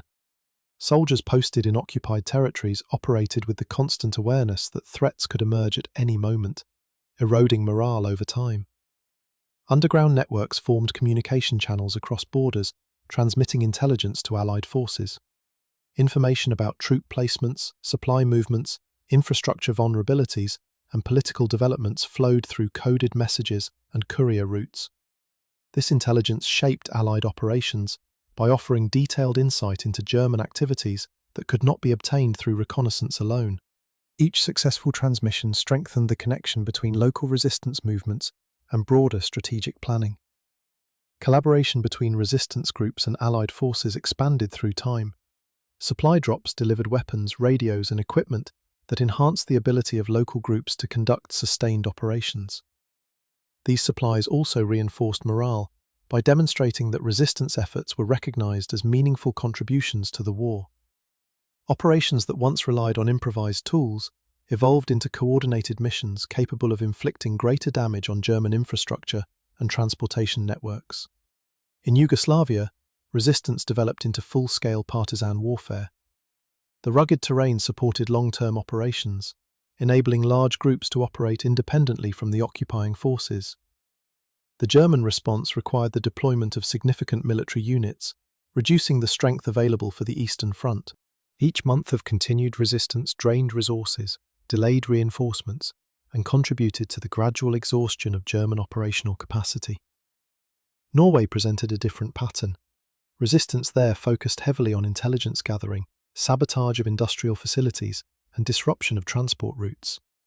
One of the most significant achievements involved operations that slowed or halted production of materials Germany considered essential. These disruptions forced Germany to reassess its reliance on certain facilities and reallocate forces to protect them. Even without large-scale battles, the resistance shaped operational decisions from Berlin to the northern coastline. France saw continued growth of coordinated networks that worked in parallel with Allied strategic planning. As the war progressed, these networks prepared extensively for supporting future offensives. Maps, supply caches, and safe houses were established long before Allied troops reached French soil. By the time major operations began, resistance groups served as guides, saboteurs, and intelligence contacts, multiplying the effectiveness of external forces. The impact of resistance movements extended beyond physical disruption. Their presence represented a symbolic challenge to German authority. The occupation depended on maintaining an image of control, yet every act of sabotage, every targeted attack, and every coordinated escape from imprisonment weakened that image. Local populations witnessed these events and drew confidence from them, further eroding the psychological hold Germany attempted to impose. Maintaining an occupation required continuous effort. Administrators needed to track suspects, secure supply lines, monitor communication, and respond to sudden disruptions. These tasks consumed attention and energy at a time when Germany sought stability to support its operations on primary fronts. Resistance groups understood this dynamic and focused on actions that multiplied inconvenience rather than relying on singular large events. Their strength lay in persistence. Over time, German forces faced the reality that they were not only fighting conventional armies on distant borders, but also confronting internal pressure across the territories they claimed to control. This dual burden created logistical strain and reduced operational flexibility. Each setback on the battlefield intensified the importance of securing occupied regions, but the resources required to do so exceeded what Germany could provide consistently. The growing momentum of resistance movements revealed a structural weakness within the German war effort. Occupation relied on compliance, yet the occupied populations increasingly rejected passive endurance. Their actions, though varied in scale, accumulated into an internal front that Germany could not eliminate. This internal pressure contributed to the broader pattern of overstretch that eventually became impossible to hide. By examining these developments, the significance of resistance becomes clear. It demonstrated that control on paper did not translate into stability on the ground. It showed how local populations, even with limited resources, could influence strategic outcomes by forcing an occupying power to divide its attention and deploy forces inefficiently. It contributed to the gradual erosion of German momentum at moments when external pressure continued to expand. Resistance movements exposed the fragility of German control by turning occupied territories into zones of continual disruption. These actions intensified pressure on already strained forces and revealed gaps that widened with each new setback. The expanding defensive burden across the continent would soon become even heavier as overstretched lines faced collapse on multiple fronts. As German control expanded across the continent, the image of a fortified Europe emerged as both a strategic concept and a symbol of dominance. This expanse stretched from the Atlantic coast of France and Spain to the far reaches of the Soviet frontier, covering territories with different climates, cultures, infrastructures, and political conditions. Maintaining authority over such a wide area demanded a level of manpower, coordination, and logistical depth that exceeded even the ambitious structure of the German war effort. Each newly occupied region added administrative responsibilities, security demands, and supply requirements that accumulated into a strain not immediately visible during the early years of rapid advancement. Occupation forces bore the burden of policing vast territories that required constant vigilance. Garrisons were established in cities, ports, industrial zones, and transportation hubs. Smaller units patrolled rural areas, monitored resistance activity, and supervised local populations. Every checkpoint, warehouse, and train station needed personnel. These duties pulled thousands of soldiers away from the front lines, reallocating strength at a moment when the Eastern Campaign demanded uninterrupted reinforcement. The more territory Germany gained, the more its military structure thinned across lines that grew increasingly difficult to sustain. Geography amplified the challenge. Regions in Western Europe contained dense urban networks, industrial infrastructure, and coastal defences. Southeastern territories involved mountainous terrain, scattered settlements, and long stretches of vulnerable routes. Northern zones introduced harsh climates and limited daylight hours during winter. Eastern territories, vast in scale, required constant movement just to monitor supply convoys and maintain communication. No single occupation model could address every environment simultaneously, forcing German units to adapt repeatedly, often without the support or equipment needed for long-term stability. The need to secure transportation corridors created another layer of pressure. Railways linked supply depots to frontline divisions, carrying fuel, ammunition, and replacement troops. These routes crossed hundreds of kilometres through territories that harboured active resistance movements.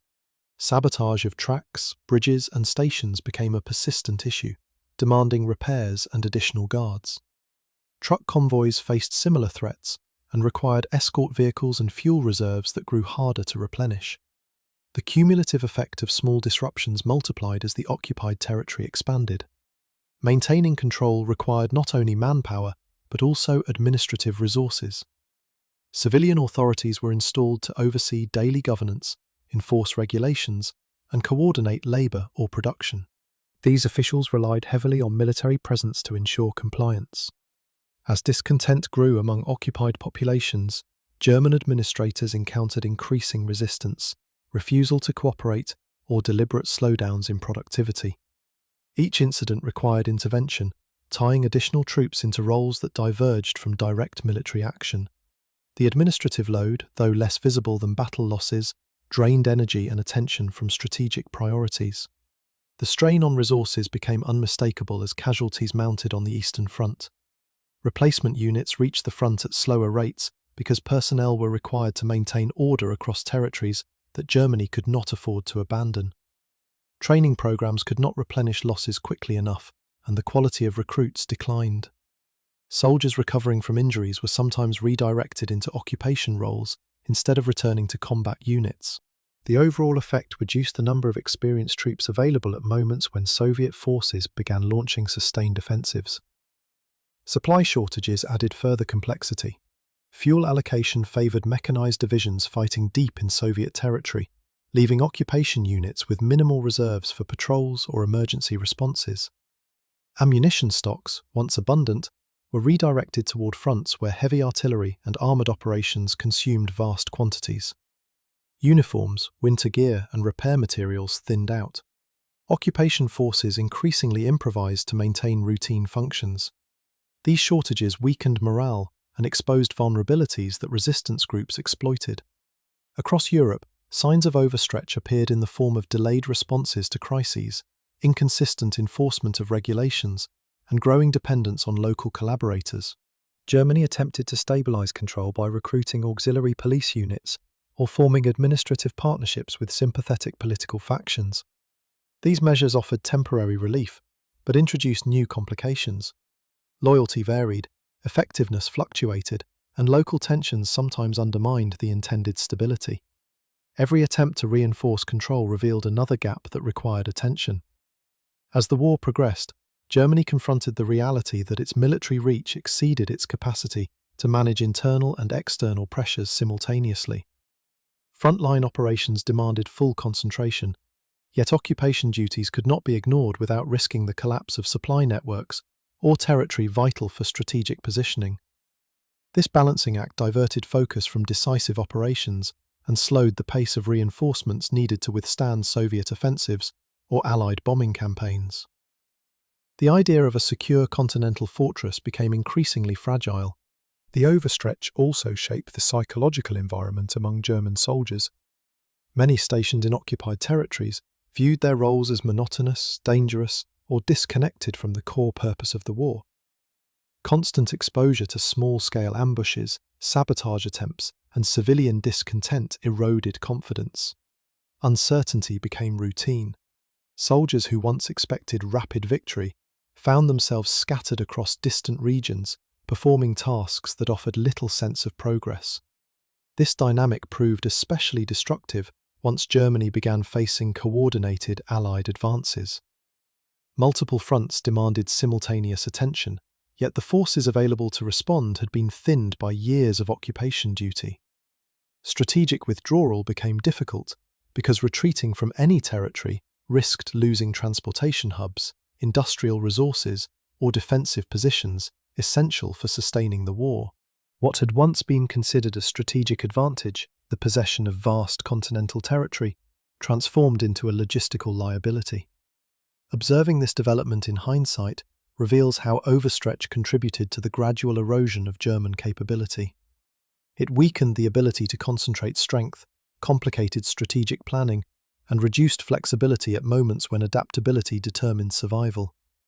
A structure built on ambitious territorial expansion ultimately strained under the weight of its own demands, unable to support the dual requirements of holding conquered regions and sustaining large-scale offensive operations. Continental expansion created an illusion of strength while masking the growing fragility beneath an overstretched system. This burden tightened as every new demand exceeded the resources available to meet it. Mounting pressure from the Atlantic would soon expose another domain where German dominance began to slip under advancing opposition. German strategy in the Atlantic centered on the belief that severing the supply connection between North America and Britain would gradually weaken the Allied structure from within.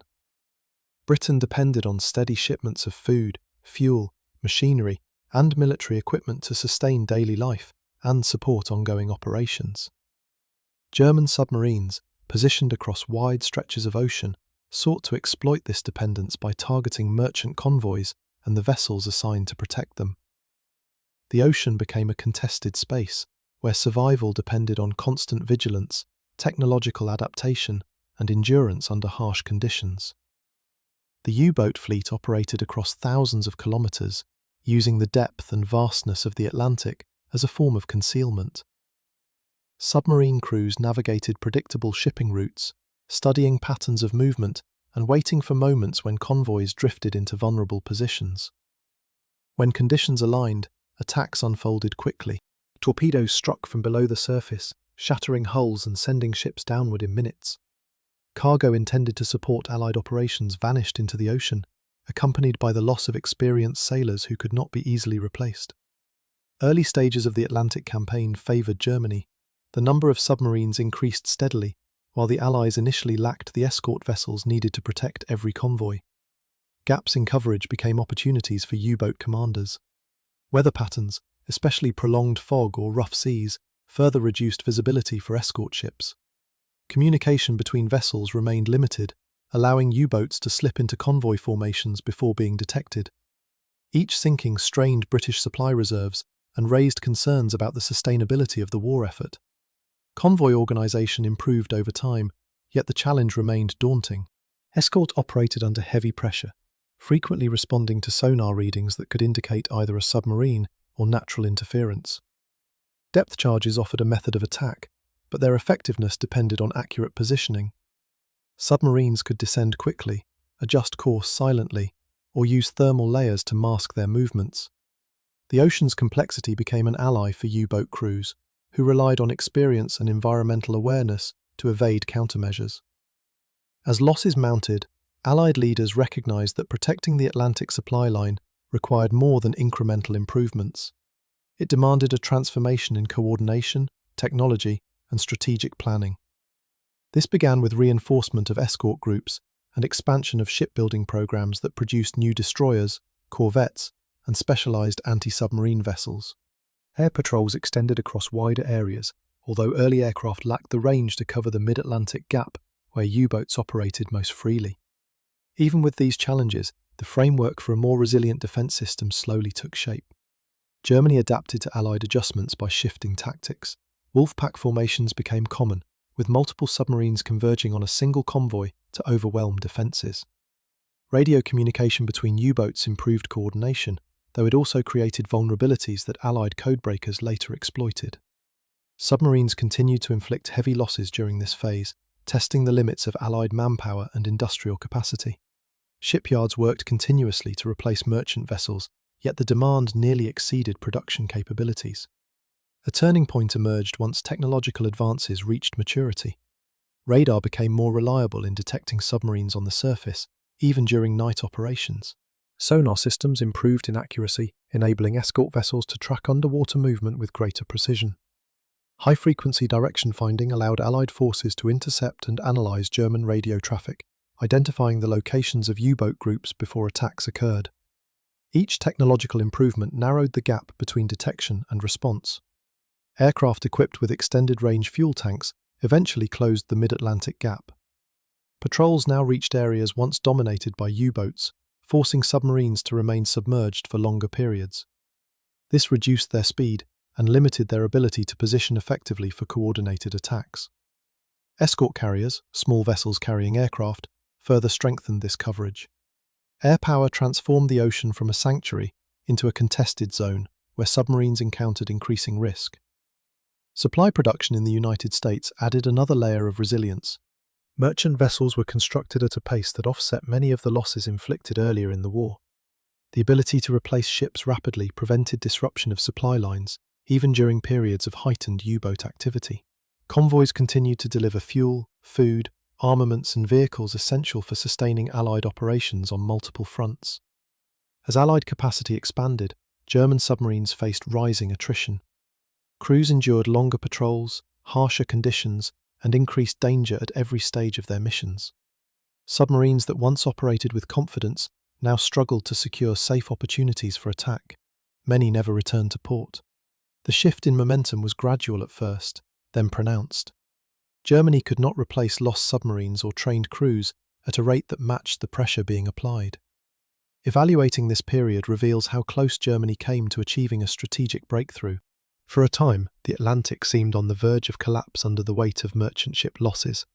Britain faced rationing, shortages, and genuine concern about whether the supply line could endure.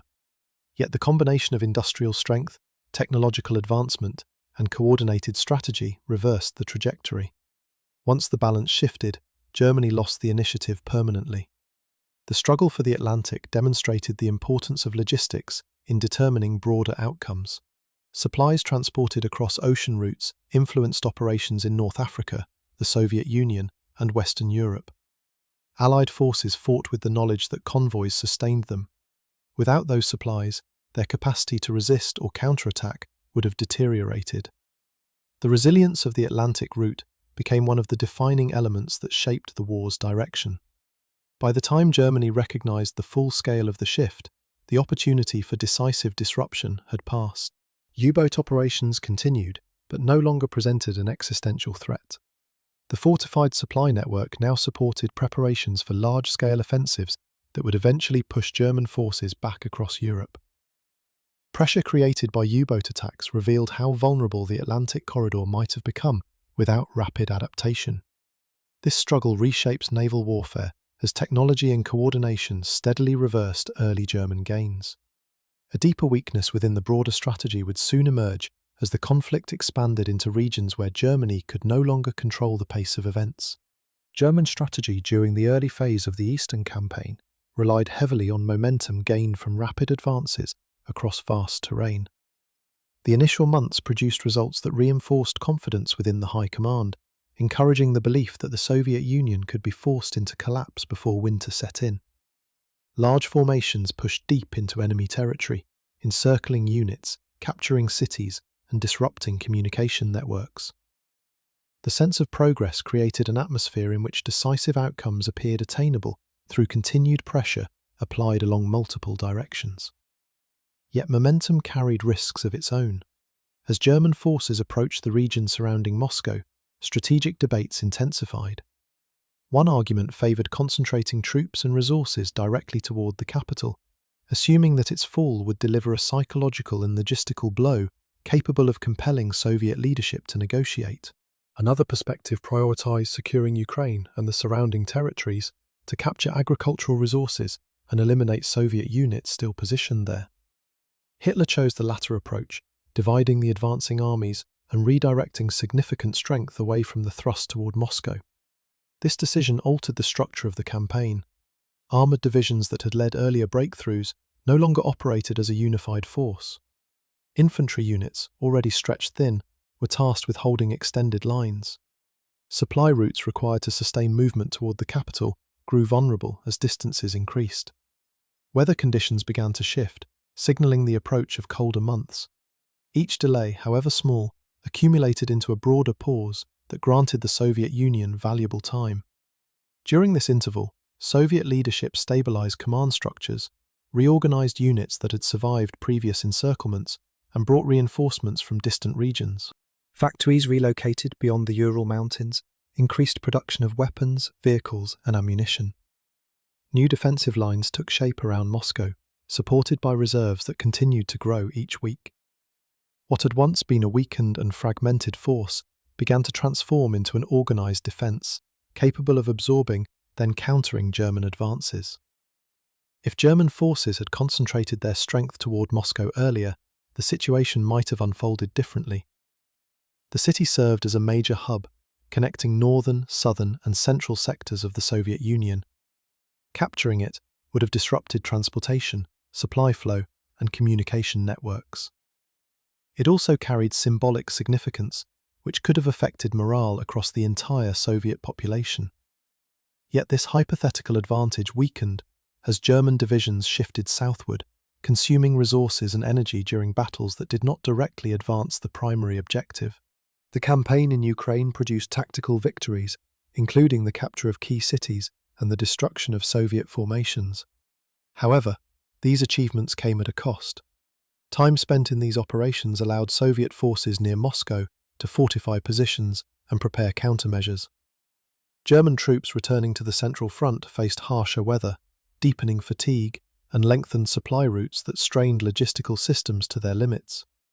Fuel shortages increased, spare parts grew scarce, and the pace of movement slowed. Meanwhile, Moscow transformed into a defensive stronghold. Trenches, barricades, anti-tank obstacles, and fortified buildings created layers of protection. Civilians assisted in fortification efforts, expanding networks of defenses quickly. Soviet commanders positioned fresh units, including Siberian divisions accustomed to winter warfare, along key sectors. The temperature dropped sharply, impacting German equipment and morale. Vehicles stalled, weapons malfunctioned, and uniforms proved inadequate for the increasingly severe cold. When German forces resumed their advance on the capital, the conditions differed significantly from the earlier phase when victory seemed within reach. The Soviet Union now held numerical advantages in several areas. Coordination improved across divisions, and counterattacks grew more frequent. The German army, though experienced in offensive operations, struggled to maintain cohesion under prolonged exposure to freezing temperatures and dwindling supplies. Every kilometre gained required effort that exhausted units already worn down by months of continuous movement. As the battle intensified, Soviet counteroffensives emerged with growing strength. These offensives pushed German forces back from positions they had fought hard to secure. The retreat signalled a shift in momentum and revealed how much the earlier delay had altered the campaign's potential outcomes. What might have been an opportunity to pressure the Soviet leadership into negotiation transformed into a prolonged struggle that Germany lacked the resources to sustain. The broader implications of the decision to divide forces extended beyond the immediate battlefield. Germany's strategic focus became increasingly fragmented as new fronts and obligations emerged. Manpower shortages deepened, equipment production could not keep pace with attrition. The war, once envisioned as a swift campaign, evolved into a contest of endurance for which Germany was not prepared. The turning point that might have forced the Soviet Union to seek concessions slipped further away with each passing week. Examining this moment reveals how a single strategic decision can influence the course of a vast conflict. The initial belief in decisive victory shaped expectations, yet the complexity of the Eastern Front demanded a different approach. The diversion of forces prevented Germany from exploiting early advantages and undermined the possibility of concluding the campaign on favourable terms. Once winter arrived and Soviet strength solidified, the window for compelling a negotiated settlement closed permanently. This missed opportunity reshaped the remainder of the war. Germany now confronted an adversary capable of sustained resistance, backed by expanding industrial capacity and increasing foreign support. The Eastern Front transformed into a prolonged struggle marked by attrition, counteroffensives, and mounting pressure. The decision not to prioritize the attack on Moscow stands as a pivotal moment illustrating the consequences of hesitation within an otherwise aggressive campaign. Choice of direction fractured momentum during the one phase when concentrated force might have yielded a strategic advantage. This delay allowed the Soviet Union to regain stability and prepare defences that reversed the balance of power. Another realm of German innovation, once believed to offer decisive superiority, soon revealed limitations that further weakened the war effort. Across the vast landscape of wartime innovation, advances in weapon design created an image of superiority that influenced how enemies assessed the conflict. This perception came from machines that appeared far ahead of their contemporaries, engineered with precision and intended to break through stalemates that older systems could not overcome. The reputation surrounding these developments grew as stories circulated about weapons capable of reaching distant targets, destroying fortified positions, or overwhelming opponents with concentrated firepower. Yet behind the surface of this formidable image lay contradictions that shaped the outcome of the broader struggle. One of the most striking breakthroughs emerged in the form of long-range rockets, capable of ascending high into the atmosphere before descending at speeds that left little opportunity for defense. These rockets represented the first steps toward a new era of warfare, defined by altitude and velocity rather than traditional trajectories. Their impact carried psychological weight because civilians and soldiers alike understood that these weapons gave almost no warning, arriving silently until the final seconds before detonation. Engineers viewed them as a demonstration of scientific capability that could transform strategic planning. However, this sophistication created enormous demands on production facilities already under strain.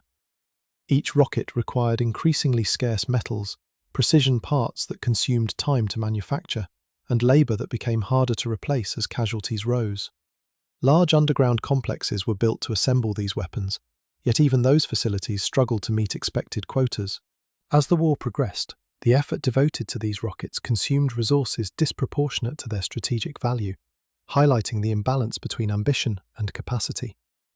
A similar tension appeared in the development of heavily armoured vehicles. The Tiger tank gained a reputation for overwhelming firepower and formidable protection that allowed its crews to engage enemy armour at distances previously considered unrealistic. Its large gun, reinforced hull, and imposing presence created a sense of dominance wherever it appeared. Troops on the receiving side often recalled how difficult it was to penetrate its armour or outmaneuver its bulk in close engagements. Yet this strength came with drawbacks that limited the tank's effectiveness. Mechanical reliability declined in mud, snow, and extreme cold, resulting in vehicles abandoned on roadsides when engines or transmissions failed. Fuel consumption strained supply lines already stretched across vast territories. Maintenance required specialized tools that frontline crews rarely possessed. Production moved slowly because factories needed more time to assemble one heavy tank than several lighter models. Over time, opponents countered this advantage through mass production of simpler designs that achieved numerical superiority, even if individually weaker. Other projects pushed the boundaries of infantry weaponry. Automatic rifles and machine pistols with innovative firing mechanisms increased the effectiveness of units engaged in close combat, giving them higher rates of fire and improved handling. Some of these designs became templates for post-war development in multiple nations. Still, output remained inconsistent due to shortages of metal, transportation disruptions, and the growing inability to equip new divisions at the pace required by a prolonged conflict. Aircraft research reflected the same pattern of early brilliance, restrained by practical limitations. Jet propulsion entered operational service with fighters capable of climbing faster and flying at speeds unmatched by propeller-driven aircraft. These advances demonstrated what aviation could eventually become and inspired substantial interest among military planners. However, engines required constant maintenance, fuel shortages limited flight hours, and inexperienced pilots struggled to master the aircraft's unique handling characteristics. Technical superiority did not translate into sustained control of the air.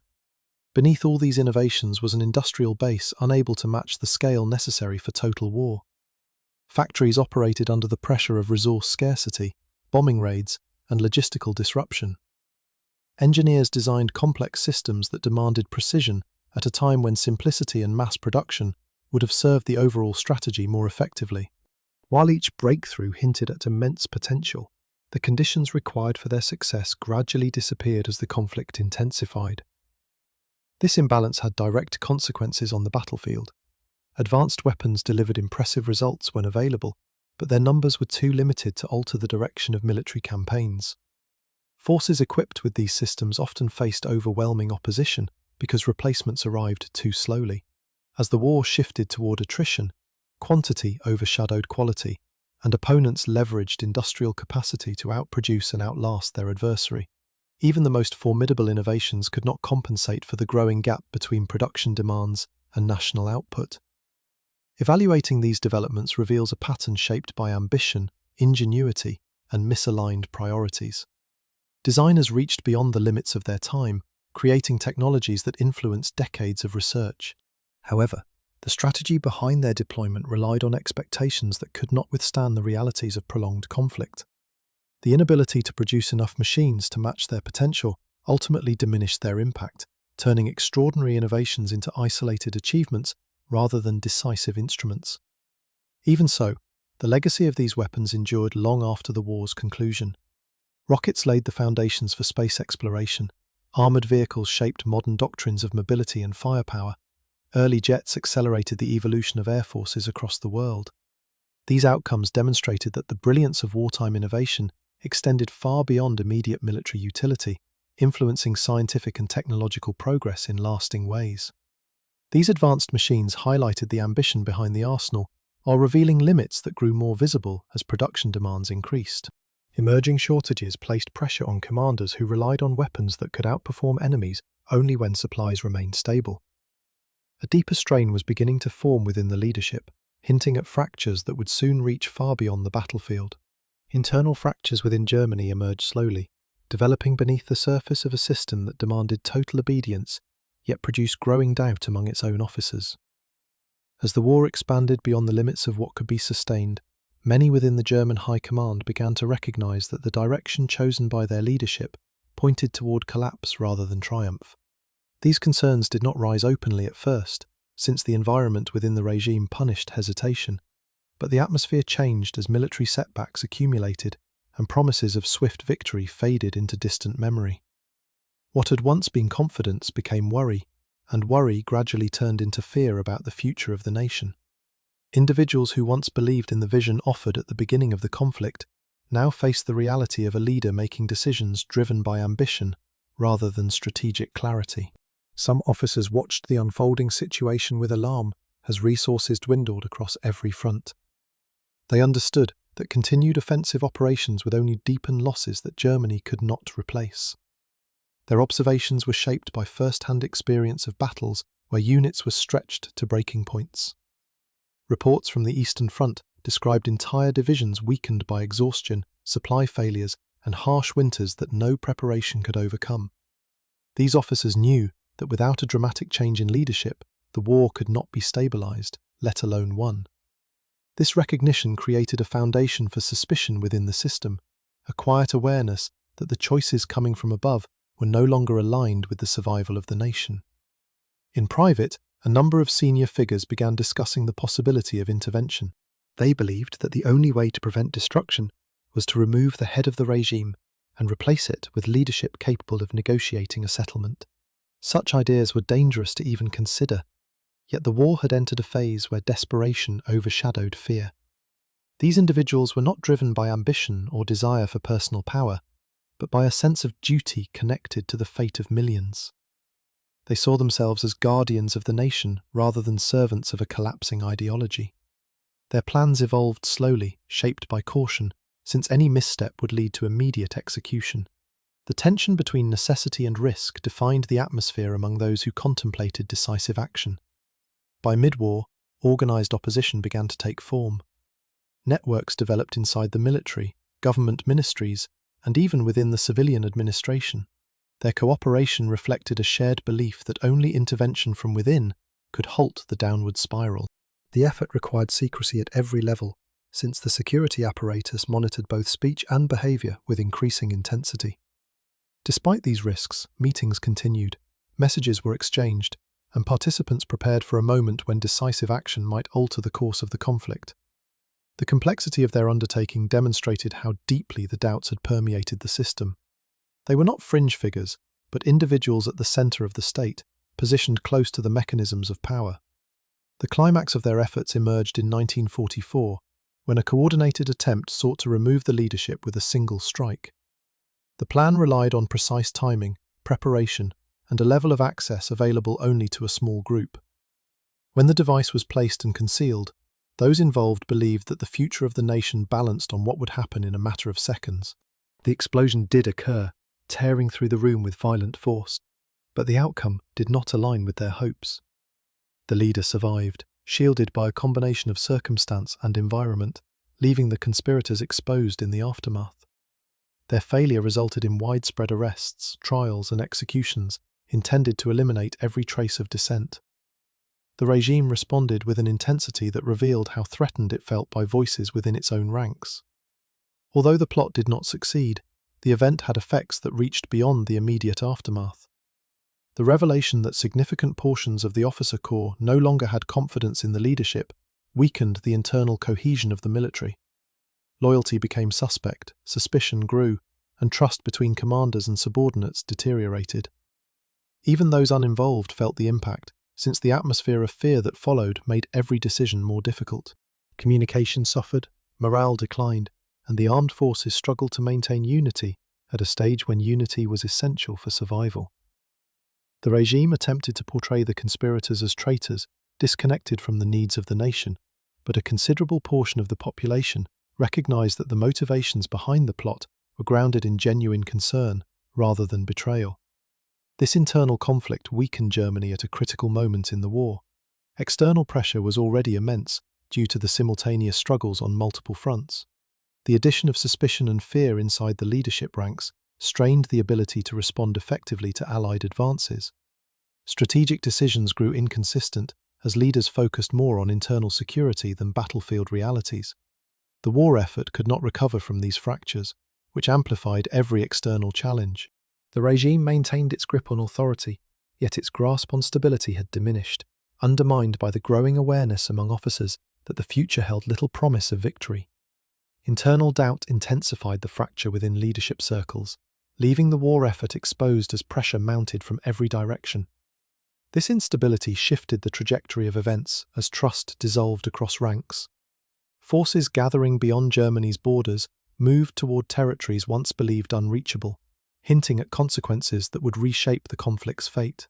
As the war expanded across continents, the shifting balance of power became increasingly visible in southern Europe, where German forces began facing challenges that slowly eroded their influence. Italy, once presented as a proud ally, struggled under the weight of repeated military failures that left the Axis position unstable and exposed. Mussolini's ambitions collapsed under pressure, and his regime's inability to sustain a coherent front opened vulnerabilities that Germany could no longer afford to ignore. When Italy surrendered, the entire southern flank of the Axis fractured in a way that altered the strategic landscape, creating a series of openings the Allies were ready to exploit. German forces had to divert attention, manpower, and resources to compensate for the weaknesses of an ally who had promised strength, but instead delivered a widening burden. The invasion of Italy by Allied forces began as an attempt to strike at the soft underbelly of Axis Europe, but its significance extended far beyond geography. Advancing through the Italian peninsula was slow and costly because the terrain favoured defenders, and German forces were determined to hold their ground for as long as possible. Each mountain ridge, valley, and fortified line required a level of persistence that tested the endurance of Allied troops. Yet with every mile gained, Germany's position weakened, and the psychological impact of losing ground in southern Europe contributed to a growing sense that the long grip of the Axis was finally beginning to loosen. The struggle for Italy forced Germany to stretch its lines thinner, allocate reinforcements that were urgently needed elsewhere, and accept the reality that the war was no longer proceeding according to its earlier calculations. Meanwhile, Allied planning shifted toward a much greater and more decisive effort. The opening of a Western front had been anticipated by both sides for years, and Germany had invested heavily in fortifications along the Atlantic coastline. These defences, known collectively as the Atlantic Wall, were intended to create a barrier that would discourage or delay any attempt at invasion. However, the scale of Allied preparation exceeded expectations. Slowly built-up resources, training, and coordination among multiple nations signalled that a major operation was inevitable. German intelligence failed to fully interpret the patterns developing across Britain, and uncertainty about the exact landing location left them unable to concentrate their strength effectively. When the invasion of Normandy began, it marked a distinct turning point that influenced every subsequent stage of the conflict. The landings on the beaches were met with fierce resistance from German forces, who fought with determination but were limited by the growing exhaustion of their military system. Allied troops advanced inland despite casualties, establishing a foothold that expanded with each passing day. The opening of this front forced Germany into a defensive struggle on yet another axis, adding to the pressure already building in the east and south. Commanders found themselves facing an overwhelming combination of logistical strain, dwindling manpower, and strategic disadvantage.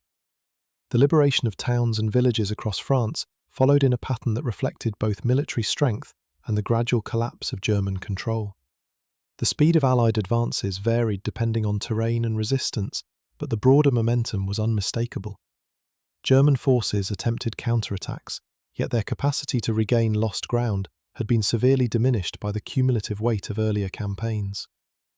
As Allied armies pushed toward the interior, supply lines tightened around German positions, and the psychological toll intensified. The rapid changes across the Western Front stood in stark contrast to the triumphant early years of German expansion, revealing how decisively the balance had shifted. The significance of opening a Western Front reached beyond immediate military gains. It disrupted German planning at the highest levels and shattered any realistic hope of stabilizing the war. Germany had always feared a two-front conflict, and now it faced three active theatres with no possibility of regaining the initiative. Reinforcements had to be pulled from areas where they were desperately needed, leaving the Eastern Front weakened and the southern defences unable to recover from earlier setbacks. The idea of maintaining a cohesive strategy under such pressure grew increasingly unrealistic. Each decision made by the German High Command became a choice between equally damaging outcomes, and none of them could reverse the direction the war had taken. The Allied advances through Italy and into France also strengthened morale among civilians who had lived under occupation for years.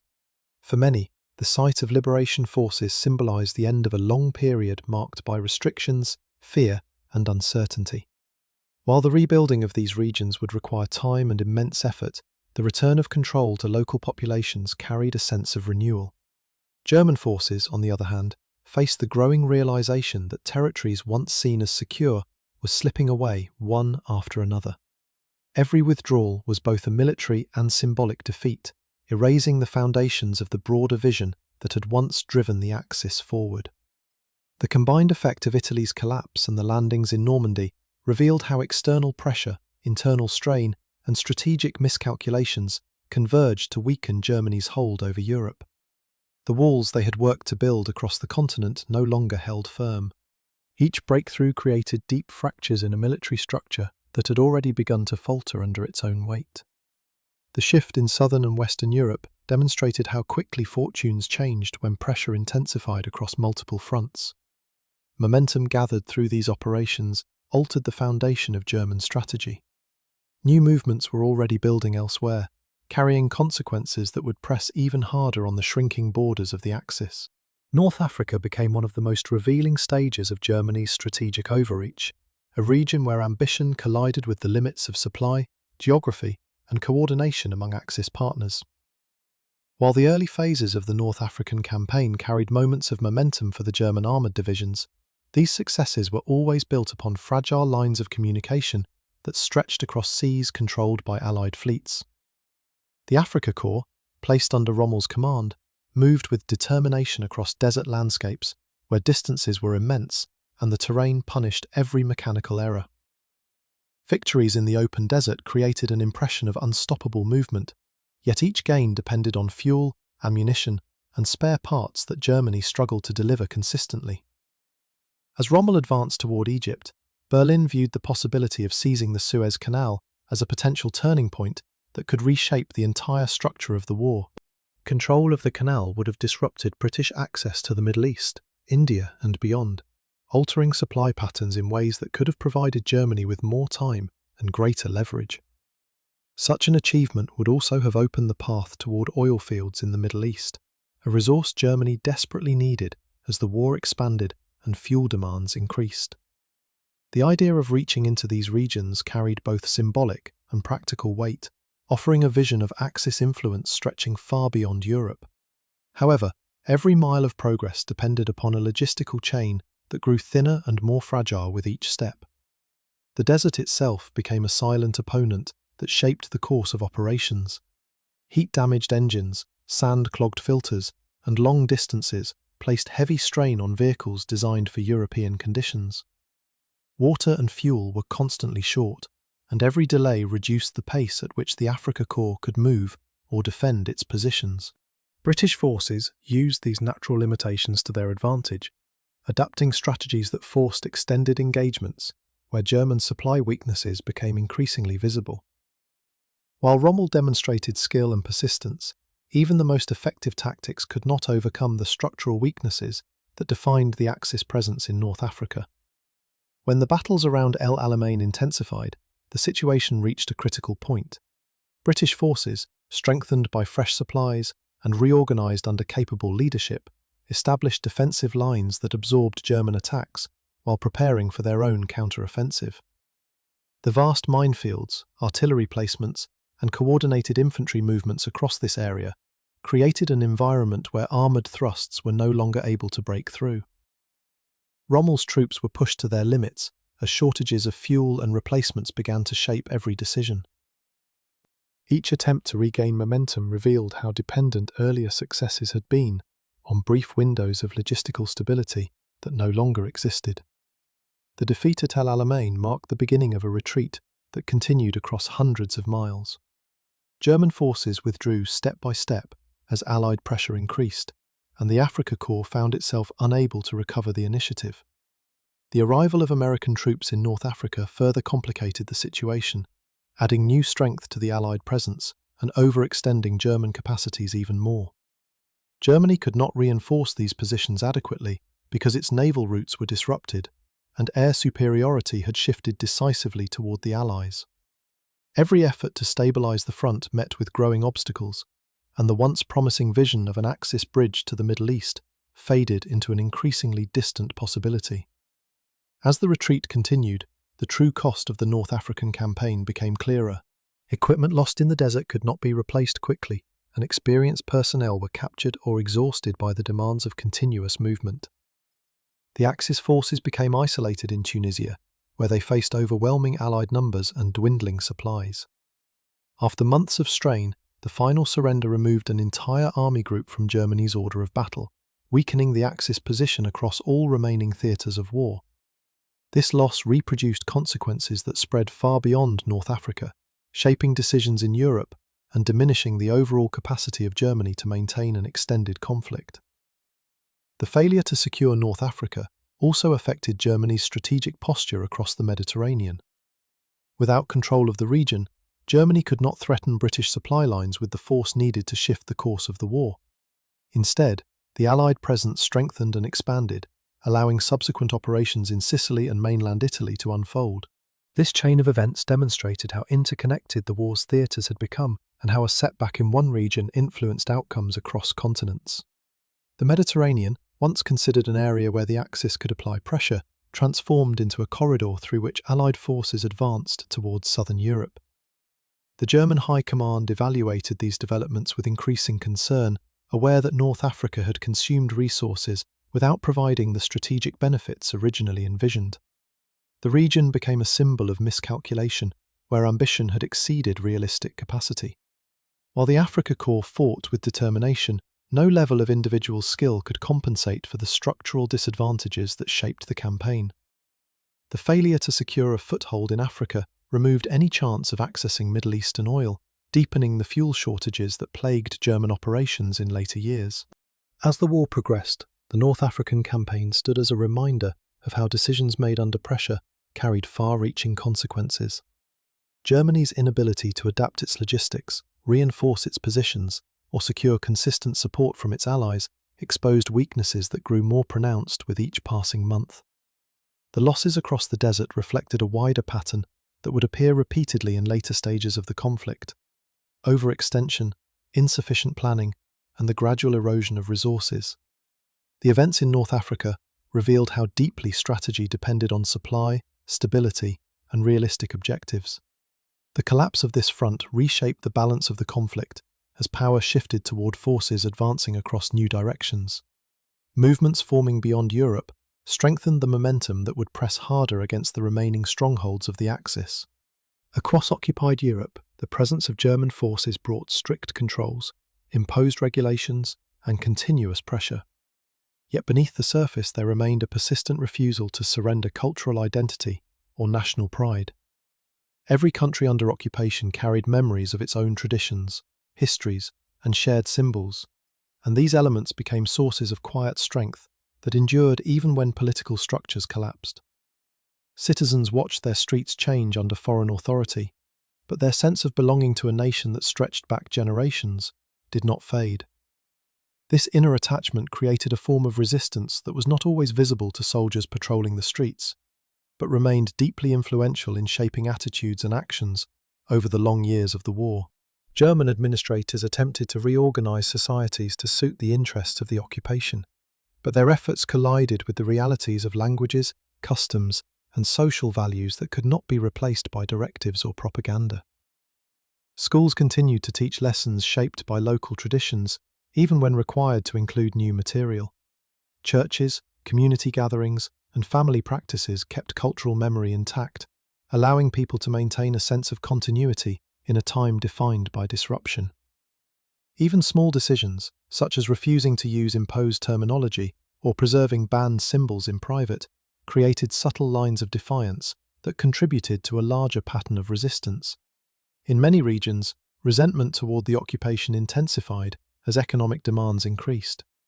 Forced labor policies, requisitions of food and resources, and restrictions on movement affected daily life in ways that deepened opposition. Farmers saw their harvests taken, workers faced long hours under strict oversight, and families struggled to maintain stability while living under constant surveillance. These pressures did not break communities as German authorities hoped, but instead strengthened the resolve to remain connected to national identity. People learned to cooperate quietly, sharing information, resources, and warnings that helped them navigate the circumstances imposed by occupying forces. Out of these conditions, organized resistance movements began to form, drawing from civilians, former soldiers, intellectuals, and workers who refused to accept a life under occupation. Some groups focused on gathering intelligence, others on sabotage, and some concentrated on protecting civilians or guiding escape routes for Allied personnel. The diversity of these movements reflected the wide range of skills and motivations within occupied societies. Communication networks developed through coded messages, radio transmissions, and secret meetings in forests, basements, or abandoned buildings. Each action carried risk, yet every act of disruption signaled that the occupying forces could not fully control the populations they governed. German responses to resistance were harsh and often indiscriminate. Curfews, arrests, and public punishments attempted to weaken morale, but they also exposed the fragility behind the appearance of authority. Villages and cities witnessed retaliatory measures designed to intimidate, yet these actions often produced the opposite effect. Families who suffered losses became more determined to support resistance activities, and communities found ways to rebuild networks even after suffering severe setbacks.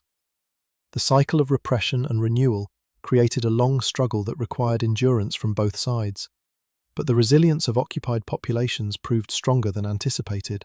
The role of national identity played a central part in this endurance. People drew strength from memories of independence, cultural achievements, and earlier generations who had shaped their countries. Even without formal governments in control, the sense of belonging persisted. Flags were hidden, songs were whispered, and stories were retold to children so that the memory of a free homeland remained alive. These practices formed a foundation upon which organized resistance could grow, ensuring that movements did not operate in isolation, but were supported by shared beliefs that connected entire communities.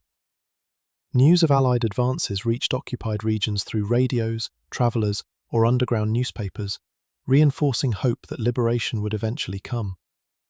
Each new development encouraged further acts of resistance, from small gestures like refusing cooperation to larger actions such as destroying railway lines or intercepting supplies. As the war progressed, resistance networks became more coordinated, often aligning with Allied intelligence services to direct efforts that would complement military operations. This collaboration demonstrated how deeply European populations sought to reclaim their independence and how strongly they rejected the idea of permanent control by Germany. Even in areas where the occupation appeared stable, German forces encountered daily signs of passive resistance. Productivity in factories slowed, supply records were falsified, and tools were allowed to fail at strategic moments. Administrators found it increasingly difficult to rely on local workers or officials, as loyalty could not be assumed. These subtle forms of resistance, while less visible than armed sabotage, contributed significantly to the strain on German resources and complicated their ability to maintain effective control across vast territories. The cumulative effect of these efforts became more apparent as the war turned against Germany. While military defeats shaped the strategic situation, the persistence of resistance movements ensured that German forces never achieved complete security within the territories they occupied. The constant threat of sabotage, information leaks and uprisings forced them to redirect troops who were needed on active fronts, weakening their capacity to respond to major offensives. The war in Europe was shaped as much by these acts of internal pressure as by the large battles fought across deserts, mountains, and fields.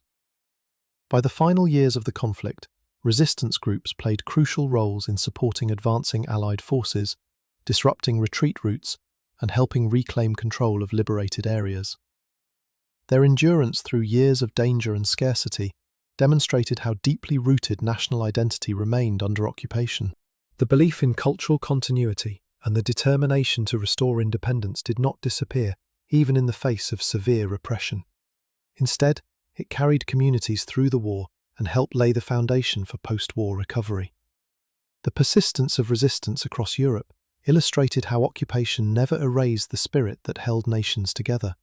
Strength drawn from culture, memory, and unity shaped actions that pressured German control from within. Forces expanding across distant fronts were closing in, bringing changes that would tighten around the final positions Germany still struggled to defend. As the war expanded far beyond the borders of Europe, Germany found itself facing not only the armies of neighbouring nations, but a coalition whose strength stretched across oceans and continents. The scale of this opposition altered every dimension of the conflict, gradually transforming what once seemed like a regional struggle into a global effort to restrain the ambitions of the Axis. Countries such as Canada, Australia, and India committed troops who travelled thousands of miles to participate in campaigns that shaped the course of the war. Their involvement reflected political ties within the British Commonwealth, but it also demonstrated a shared understanding that the stability of the wider world depended on preventing German dominance in Europe. Canadian forces contributed to major operations across Italy, France, and the Low Countries, bringing well-trained divisions that strengthened the Allied presence during critical phases of the conflict. Their efforts on the ground were supported by extensive industrial production at home, where factories produced vehicles, aircraft, and supplies that fed continuously into the Allied war machine. Australia, though distant from the European theatre, also supplied troops who participated in campaigns across the Mediterranean and contributed to the naval and air operations that protected global shipping routes. India, with its vast population under British rule, became a major source of manpower, sending hundreds of thousands of soldiers who fought across Africa, the Middle East, and Europe. These contributions shifted the balance of the war by expanding the scale of available forces well beyond anything Germany could match. The Axis powers lacked equivalent access to global manpower and industrial support, leaving them increasingly isolated as the war progressed. While Germany maintained control over numerous territories, these lands did not provide the type of coordinated, voluntary support that the Commonwealth nations offered to the Allies. Instead, German-held regions required occupation troops, administrative resources, and continuous oversight, all of which drained energy that Germany needed elsewhere. Meanwhile, the entry of the United States into the war altered the conflict's trajectory more dramatically than any other development. With immense industrial capacity and a population ready to mobilize, the United States produced weapons, vehicles, and supplies at a scale unmatched by any other nation at the time. Shipyards, factories, and assembly plants operated continuously, generating aircraft, tanks, ammunition, and food supplies that flowed outward across the Atlantic. These deliveries supported not only British and Commonwealth forces, but also the Soviet Union, which relied heavily on American trucks, locomotives, canned goods, and raw materials to sustain its enormous war effort. The ability of the Allies to coordinate production, transportation, and deployment across continents illustrated a level of organisation that Germany struggled to counter. Every convoy that reached Europe strengthened the capacity of Allied armies to conduct operations, maintain pressure on German positions, and recover quickly from losses. The Lend-Lease program, designed to assist nations resisting the Axis, ensured that supplies reached their destinations, regardless of immediate financial considerations. This approach placed long-term strategic goals above short-term economic interests, demonstrating how deeply interconnected the Allied nations had become. German attempts to disrupt Allied shipping through U-boat operations caused significant losses, yet even during the most dangerous phases of the Battle of the Atlantic, the flow of supplies never ceased entirely. Advances in radar, sonar, escort tactics, and code-breaking eventually reduced the effectiveness of U-boat campaigns, allowing more convoys to reach their destinations safely. As a result, Allied forces in Europe were sustained by an increasingly reliable stream of material support that allowed them to expand operations on multiple fronts simultaneously. The global nature of Allied support also placed psychological pressure on Germany. Leaders within the German High Command understood that they were now confronting a coalition whose combined resources far exceeded their own. Each new development on the battlefield reminded them that they faced opponents who could replace losses more easily, move troops across continents, and conduct operations that Germany lacked the capacity to match in the long term. Even as German soldiers continued to fight with discipline and determination, the strategic disadvantage grew more visible with each passing month. For civilians in occupied Europe, the presence of forces from distant nations symbolized the scale of the world's rejection of German expansion. Villagers in Italy, France, and the Netherlands watched soldiers from Canada, Australia, and India march through their towns, revealing how far the conflict had spread and how much support the Allied cause had gathered. These encounters demonstrated the unity of purpose that connected nations separated by thousands of miles, all converging on the shared objective of restoring stability and preventing further destruction. As Allied armies advanced, the consequences of global support became increasingly clear on the battlefield. Combined operations involving American armoured units, British infantry, Canadian engineers, and air forces from multiple nations demonstrated a level of coordination that Germany struggled to match. The diversity of Allied forces made it difficult for German commanders to predict patterns or prepare for counterattacks, as each unit brought different strengths shaped by distinct training systems and operational experiences. Over time, this variety contributed to the gradual breakdown of German defensive structures that had once appeared formidable. In the Eastern Theatre, the influx of Allied supplies helped sustain the Soviet Union during the most demanding periods of the war. While the Soviet military carried the heaviest burden in terms of casualties and ground operations, American and Commonwealth aid allowed them to maintain the mobility, communication, and organisation necessary for large-scale offensives. Each truck that carried ammunition, each aircraft that delivered reconnaissance capability, and each shipment of food that reached Soviet troops added small but essential pieces to the broader framework of Allied strategy.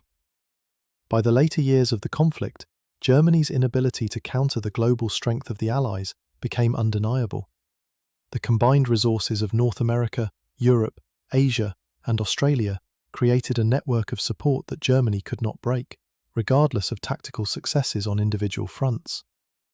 The long war that Germany had hoped to win through rapid and decisive action now became a struggle against overwhelming opposition, supported by vast industrial and human capacity. The expansion of Allied support revealed how deeply interconnected the world had become as nations contributed manpower and resources across continents. This vast collaboration steadily weakened Germany's position as strategic pressure increased from every direction.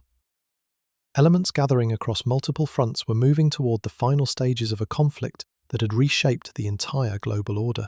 The final years of the conflict revealed how close Germany had come to reshaping the entire structure of Europe, and how narrowly the continent avoided a future defined by fear, repression, and prolonged instability. Early victories across Poland, France, the Low Countries, and the Balkans created a sense of inevitability that seemed to confirm the strength of German planning and the weakness of those who attempted to resist. The map of Europe shifted rapidly as borders disappeared, governments collapsed, and entire regions fell under the control of an occupying force that believed its strategic momentum could not be reversed. For a time, observers around the world viewed this expansion as a sign that Germany might succeed in establishing dominance over a region that had historically been marked by competing empires and shifting alliances. The possibility that a single power could impose its vision across an entire continent did not seem distant during those early months, when the speed of German advances unsettled both allies and enemies. Yet the very scale of this expansion planted seeds of the eventual collapse. Germany faced the immense challenge of administering territories that stretched from the Atlantic coast to the outskirts of Moscow, each region demanding troops, supplies, and administrative oversight that strained the limits of its capacity. While early successes created the impression of efficient coordination, underlying weaknesses emerged as supply lines grew longer, communication became more complicated, and shortages began to influence decisions at every level of the military hierarchy.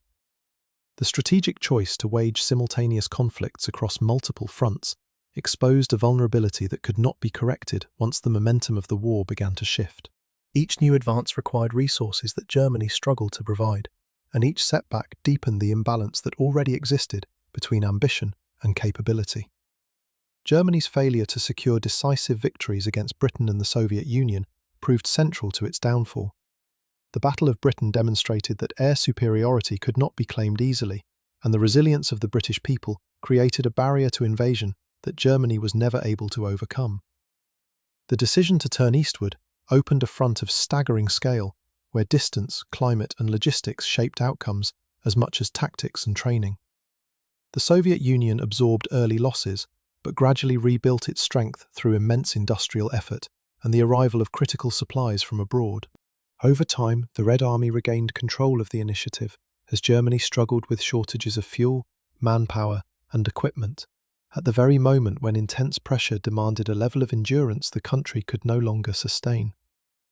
Meanwhile, support for the Allies expanded across the world, as countries from multiple continents provided troops, supplies, and industrial output that far exceeded anything Germany could match. The United States entered the war with a level of production that reshaped the balance of global power, sending weapons, vehicles, and essential goods to Europe in quantities that allowed Allied armies to maintain a steady pace of operations. Canada, Australia, India, and numerous other nations strengthened these efforts by contributing soldiers who marched across unfamiliar landscapes in a struggle that extended beyond national borders. This wide network of support demonstrated how interconnected the world had become and revealed the scale of opposition that Germany faced as the conflict progressed. Internal weaknesses further accelerated the decline. Doubts among German officers, attempts to overthrow Hitler, and the growing strain of prolonged warfare created fractures that undermined cohesion. While the German military continued to fight with determination, the broader structure of the war revealed patterns that could no longer be ignored. Resources diminished faster than they could be replaced.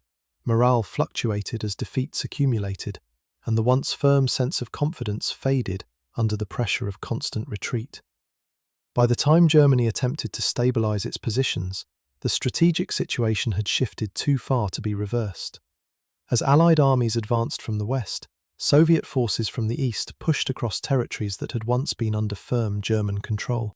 Towns and cities that had symbolized early triumphs became scenes of rapid withdrawal, and landscapes once marked by the presence of occupying troops now reflected the steady erosion of German influence. Each regained territory illustrated how the war had turned against Germany and how the vision of a unified continent under its authority had dissolved. What remained was a defensive struggle shaped by scarcity, exhaustion, and the recognition that defeat was no longer avoidable. The humanitarian cost of the conflict added depth to the sense of relief that came with the war's end. Millions had been displaced, families had been separated, and entire communities had endured years of hardship under occupation. The liberation of Europe revealed the scale of suffering that had unfolded in hidden corners of the continent, where violence, hunger, and fear had become part of daily life. As survivors emerged from camps, shelters, and devastated towns, The world confronted the consequences of ideologies enforced through force and intimidation. The war left scars that would shape political and social structures for decades, influencing decisions about international cooperation, economic reconstruction, and collective security. Germany had indeed come close to reshaping Europe, but its ambitions exceeded its capacity to sustain control over vast territories and diverse populations. Strategic miscalculations, internal divisions, logistical failures, and the determination of opposing nations combined to halt its expansion. The continent avoided the prolonged darkness that might have followed a German victory, but the cost of resisting that outcome was immense. Lives were lost in numbers that defy easy comprehension, and landscapes across Europe bore the marks of destruction long after the fighting ended. The conclusion of the war did not erase the memories of these years, but instead created a foundation upon which future generations would build a clearer understanding of how narrow the margin had been between survival and catastrophe. Today, the story of how close Germany came to conquering Europe serves as a reminder of the fragile balance that shapes global events. It demonstrates the importance of alliances, the limits of military power, and the consequences of decisions made under the pressure of war. It also highlights the resilience of nations and communities that refuse to surrender their identity or accept a future defined by fear. The war's history continues to shape discussions about security, diplomacy, and cooperation, revealing lessons that remain relevant across changing eras. The events across the war's final years revealed how ambition faltered when confronted by resistance, exhaustion, and global opposition. The collapse of German plans reshaped the continent as power shifted toward nations committed to rebuilding stability. What began as a rapid march toward dominance ended as a reminder of the limits that even the strongest armies cannot ignore. As the long story of this conflict settles into memory, may your night be calm, your rest be deep, and your thoughts steady as history gently closes its final pages for today. Good night.